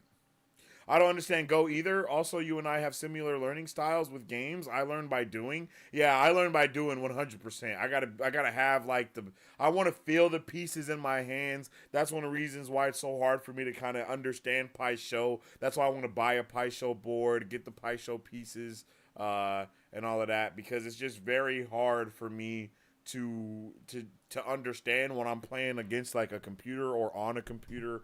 I don't know why. I just got to feel the pieces, feel the craftsmanship. You know what I mean?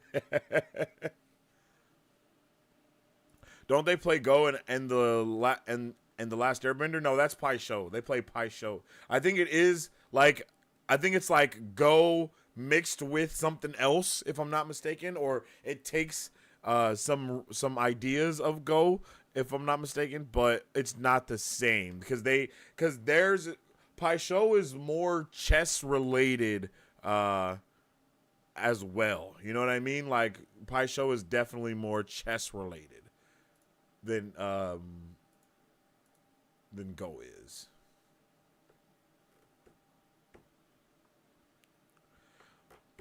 But I've played Pai Sho, I've played Go, I've played chess, but I don't understand Pai Sho and Go as much as I understand chess.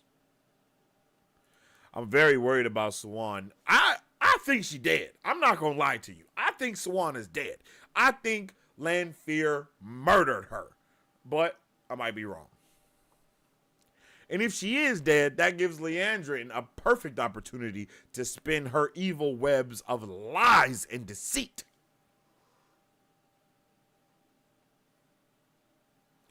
And I don't know how it works when it comes to, you know, like the Amerlin seat. If the Amerlin seat dies, who that goes to? Is there like a vote or something? I don't know. But it does kind of seem like she might be dead. And if she ain't dead, she definitely got a leg broke or her back broke. Because she not only flew, she like flew. Did she hit the wall or was that land that hit the wall?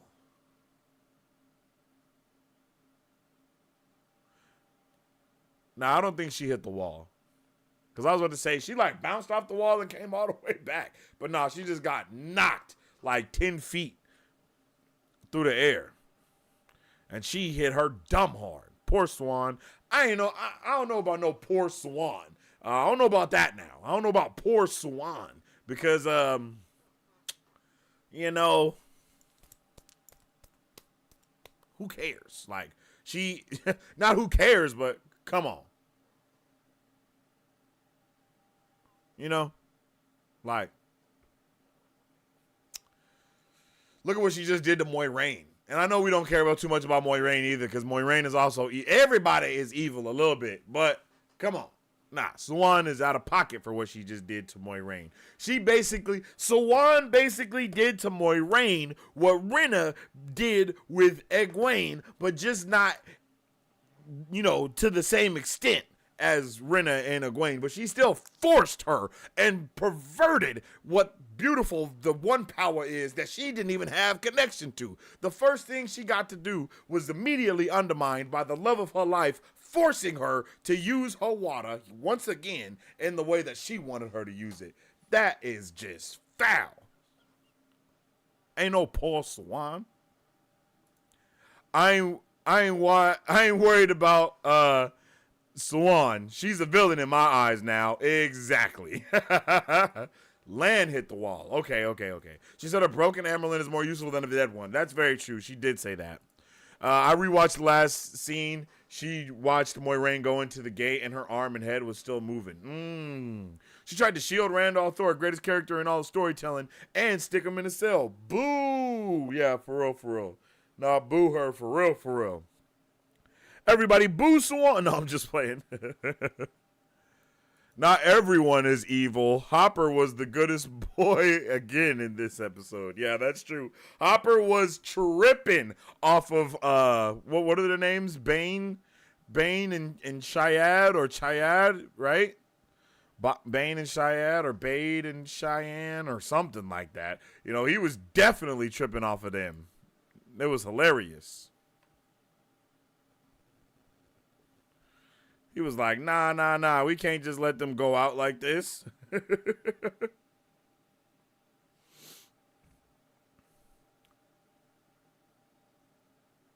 I just told my husband the exact same thing. This exact same. Swan made Moiraine channel against her will. Yeah, like, come on. That's not it. That is not it. I can't believe she did that. I can't believe she did that to her. Literally perverted that beautiful thing that they shared. The one power. And trust. Can't believe her. And she looked sick. They both looked sick to their stomachs at that happened. What did you think about that Aiel scene? Powerful. Super powerful. That scene and then the scene with Lan and the other warders. You know what I mean? Like, those scenes are so powerful, and I just love the way that these cultures honor their dead. Bane and Chiad. Thank you, Jamie. Thank you, Jamie. Gieto is a lot. Avienda checking with Perrin if it was okay for her sisters to bone him. I loved that too. Like, yo, they was about to have a full-blown orgy in that thing. It was about to get spicy in that thing. You know what I'm saying? They was about to get real spicy over there. I didn't know what was going on. I was like, hey, yo. And she was like, oh, man, that's too bad. Bane will be sad. Chiad doesn't care. I love that. Hey, how the hell did all that water get there? Am I mistaken that water wasn't always there?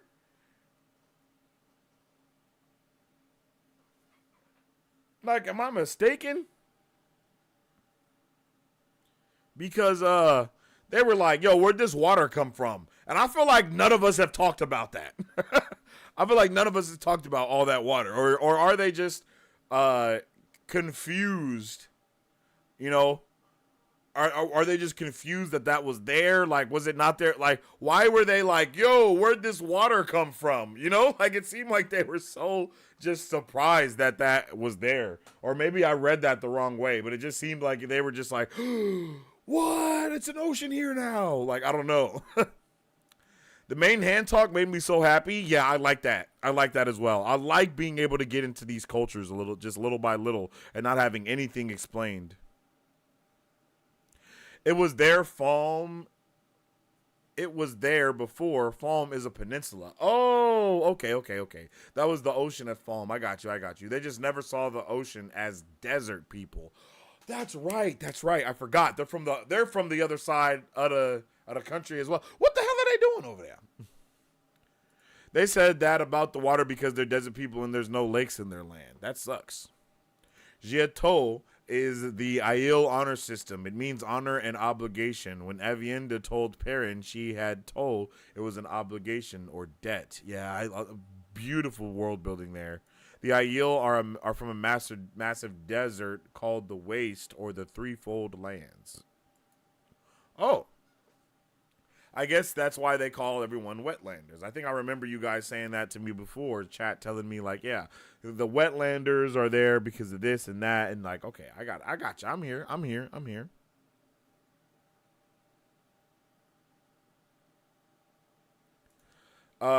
Does everyone know that every scene has the map location marked out in the X-ray info?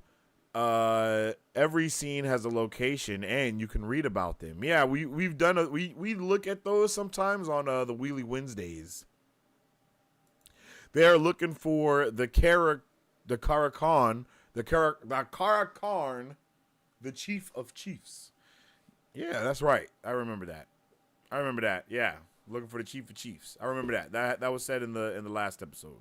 Avienda said she's in the area because she's looking for something called the Karakan, the chief of chiefs, whatever that is. Yeah.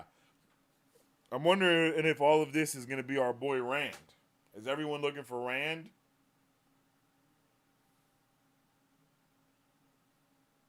It seems like everyone is looking for Rand. Because, I mean,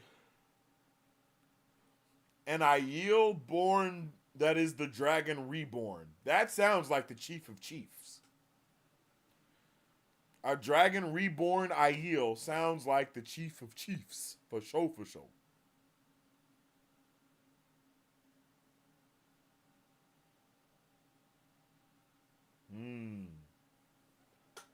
Interesting.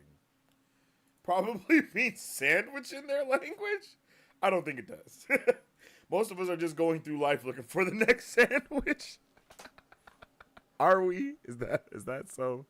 It could be Matt or Perrin or the girls. Yeah, it could be any of them, for real. That's true. It could be any of the Taverin. Which I hope they bring up at least one more time in the show before we end the season. For real, for real. They're definitely going to say Taverin in the next episode. Karn always makes me think of a butcher shop because that is carniceria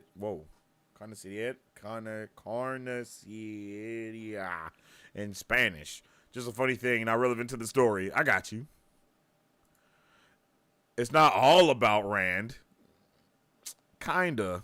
Not everyone. The Tuathan are looking for the song. Rand doesn't look like he's about to burst into a musical number anytime soon. He actually kind of does. Have you seen Riverdale? He looked like he could be Bruh's brother on there. I can't think of his name right now. The redhead dude on there. He looked like Archie. Archie and Rand could definitely be brothers. Archie, Rand, and our boy Anakin. They could definitely be bros. I tried to explain Taverin to my mom today and entirely failed. You just gotta say, if the chosen one was broke into 5 people. So what do you think about Nynaeve and Elaine? I love Nynaeve and Elaine. I love them. I love their dynamic. I just don't know what the hell they're gonna do with Homegirl that's all on the choker. She ain't supposed to be on the choker. I don't think it's going to work the way they think that that's supposed to work. We already know that the magic don't work that way. So I think Homegirl might end up overpowering them because they not fighters. They just channelers. And they not even the best of channelers either. So I don't know.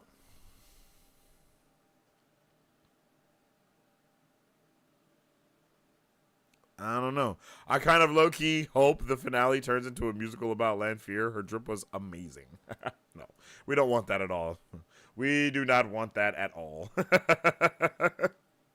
The concept is different, but Suan telling him he is the water that turns the wheel itself might actually make it easier for a lot of watchers to understand. Everyone else is just swept with him. Yeah, but that's not really, like, I'm trolling a little bit about saying, like, Rand is everything, you know, like, I'm definitely trolling saying that. I know it's not all about Rand because you can clearly see how powerful everyone else is, and I can tell that everyone is actually very important. It's just that I feel like Rand is the most important character at this moment. Like last season, I feel like Nynaeve was the most important character. This season, I feel like Rand is the most important character, so that leaves a lot of room for Egwene to be the most important character next season, and then, you know, and so on and so forth. So hopefully that's how it goes with each season, is that we kind of have each of them be one of the main characters, and then in the last season have them all be the main character in a way. I'd be all the way down for that.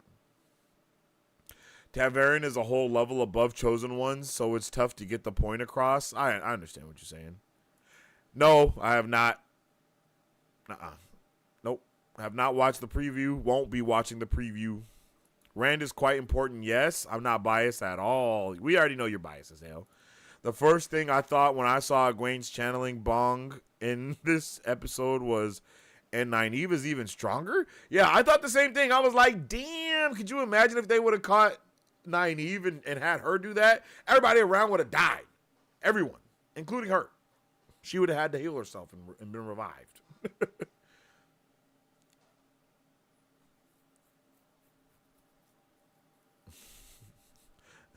Bomb, not bong. Hey, we see where your head's at. We know what you thinking about. Nynaeve would have flattened foam. Exactly. That's exactly what I was thinking. Like, yo, it would have been over. Everyone would have just been dead around if that would happen with her. And I love that they just always keep that into perspective. Oh no, Egwene is strong as hell, but Nynaeve, you're so much powerful. Like that what was happening like all in the first part of this season. No idea we would have got to where we are now with her. Oh, heartbreaking, yo. Definitely heartbreaking. Did us dirty. Did us extra dirty. I just can't believe it. Like honestly, I just cannot believe it.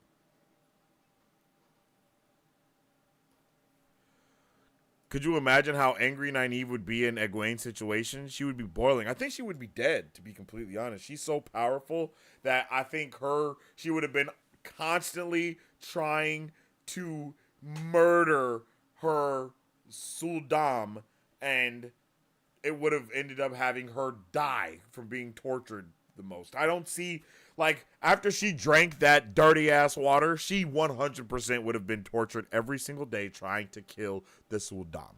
100%.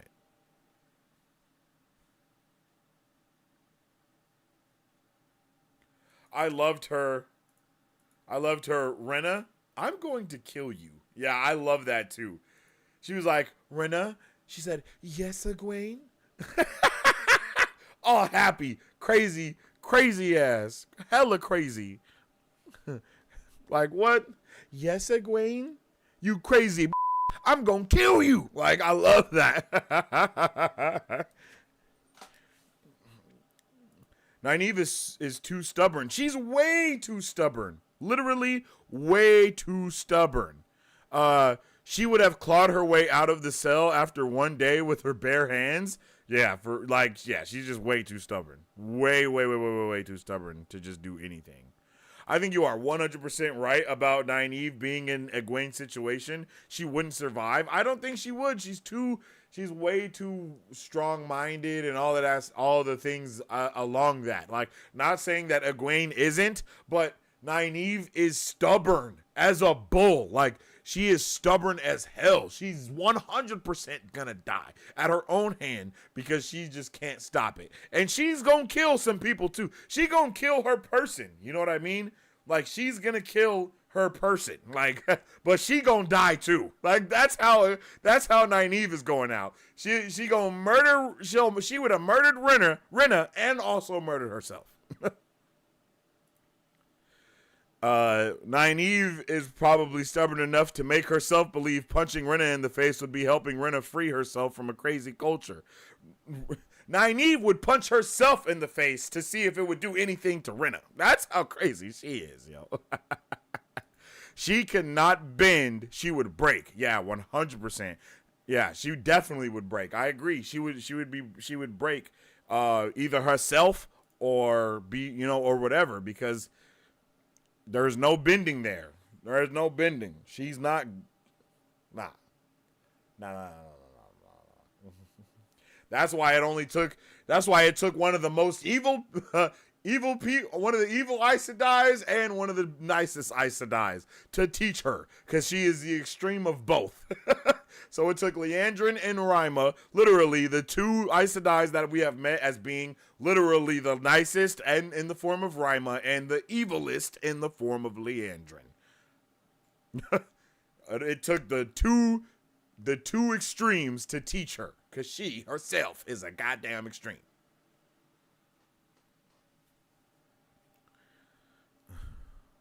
Land new facts. Kind of sad though. It's not sad, but I don't know. Sad that Land just has no idea what's going on with none of them. Zelia's performance as Rena was so spot on, was so on point and creepy too. Yeah, he's definitely doing a lovely job as Rena. Rena is a beast to be reckoned with, and I'm not gonna lie. Like, yeah, Zelia makes me not like him at all. I disagree. I think Nynaeve can bend when she needs to. She just has a hard time figuring out that she needs to. I agree, and I think that's one of the reasons why it would have been done data for Nynaeve, because there is no bending. There would have been no bend. There's no bending for Nynaeve unless there's something around to help her do that. One of her friends in the form of Egwene, now also Elaine. You know, like those are the only people that we've seen be able to help her bend. Also, you can say Leandrin and Rima, but I don't really think so. You know. Like, those are the only ones that have been able to help her bend. So, without them there to help her and protect her, I don't think we would have seen that, you know? It's always been through the help of someone else that she has checked herself. It's never been her checking herself. It's been someone else helping her to see that she needs to check herself. You know what I mean? So, we haven't got to see that yet. I don't know if we ever going to see that when it comes to Nynaeve. She just be set tripping all the damn time. She just need to relax, take a chill pill, sit back, and I swear it's crazy that this is the first episode in 2 seasons where I have seen Nynaeve and she did not get on my damn nerves. Like, this is the first episode in 2 seasons, legit. So, I was happy about that. I was happy seeing her actually being able to listen to Elaine, and Elaine being like, "Girl, will you shut the hell up? We did it your way, now we doing it mine." Like, that's exactly what she need to hear. She can't be dealt with like a normal person. Because she's not. She ain't normal. She ain't normal. You hear what I'm saying?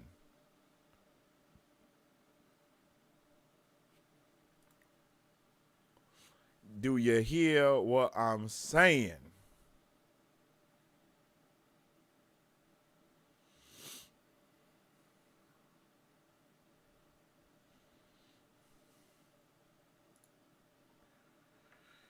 But hopefully next week we get to see everything kind of not everything come to a head, but see a lot of things, get a lot of payoff.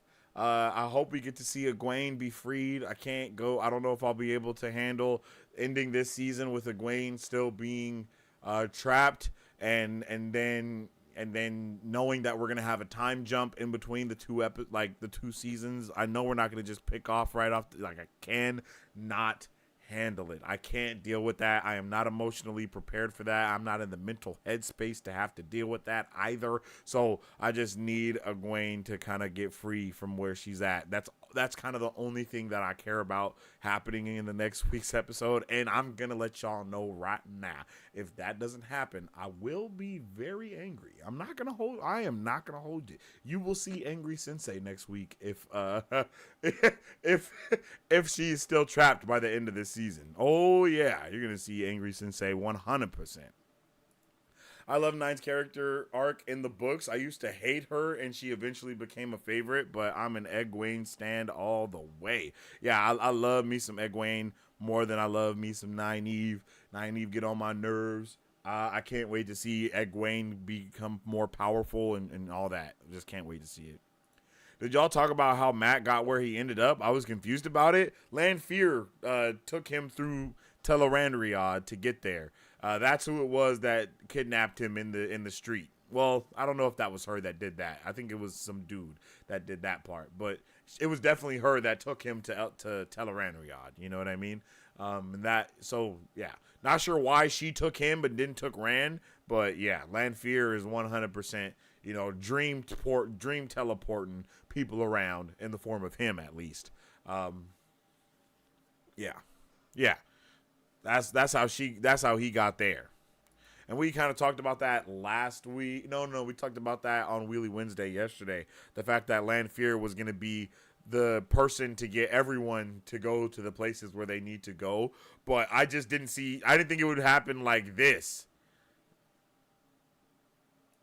Lanfear did Lanfear things? Yeah, exactly. Oh, I must have missed a scene. I didn't see him get kidnapped. That makes more sense. He was walking, and then he got, hit over the head with something, and then he passed out.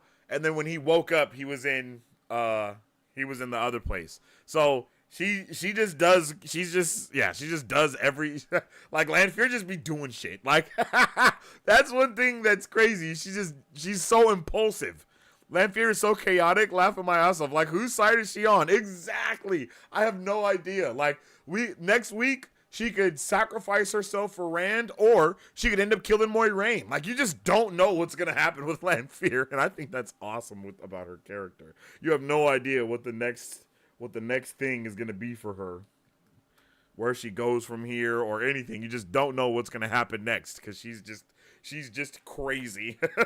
And she just does whatever it is that comes to her mind, and she has no regards of helping anyone but herself, really. And now it seems like she's also adding Rand to that list, so that's hype. Definitely hope next week we get to see AOL, though. I would love to see the AOL because we've only got to see the AOL once, and that was awesome, but I need to see it more. I need to see more of that. I need to see more of the Age of Legends. It just seems like an amazing time, and I think it adds a lot of context if we get to see at least Ishmael. I mean, we don't know who the Dark One is either yet. As far as me, I don't even know if the Dark One ever shows up or if it's just a long fight of not having him pull up, but I'm here for whatever, I'm here for whatever that is, and however we get it, I'm here for it. Freaking loved this episode of Wheel of Time. I'm not gonna lie. And I hope that you guys loved this episode too. I hope you guys really appreciated this one. For real, it was a great episode leading up to the season finale for the last episode of this season. So I'm here for everything that we get to, whatever we get and whatever we get to go through. So I appreciate all you guys for tuning in with me today to enjoy this amazing episode of The Wheel of Time, and I can't wait to finish this beautiful show with you guys next week. If you guys haven't already, make sure you follow us on social media at Marvel Bros to stay up to date with all the latest news, movie reviews, and content that we post every single day. And you can also follow me on social media at Sensei Finito to stay up to date with all my thoughts, theories, and opinion on whatever particular thing I may be partaking in at that particular time. You guys can also join the Discord where we try to get the conversation always going up and started. I hope you guys do join the Discord so we can get some more Wheel of Time talk together, and I hope everybody has a good rest of their evening, a good rest of their night, and as I always say, stay awesome, stay nerdy, and don't forget to stay marvelous. Sleep well and wake. Excelsior. If you guys would like to support Marvel Bros, all you gotta do is visit our website at www.marvelbros.com and buy some merch. Represent the superfan. Or you can join our Patreon to get early access to content, patron-only scoops, giveaways, private Q&As, and those sacred watch parties. We appreciate you guys. We'll catch you on the next one. Excelsior. On today's pop culture news update,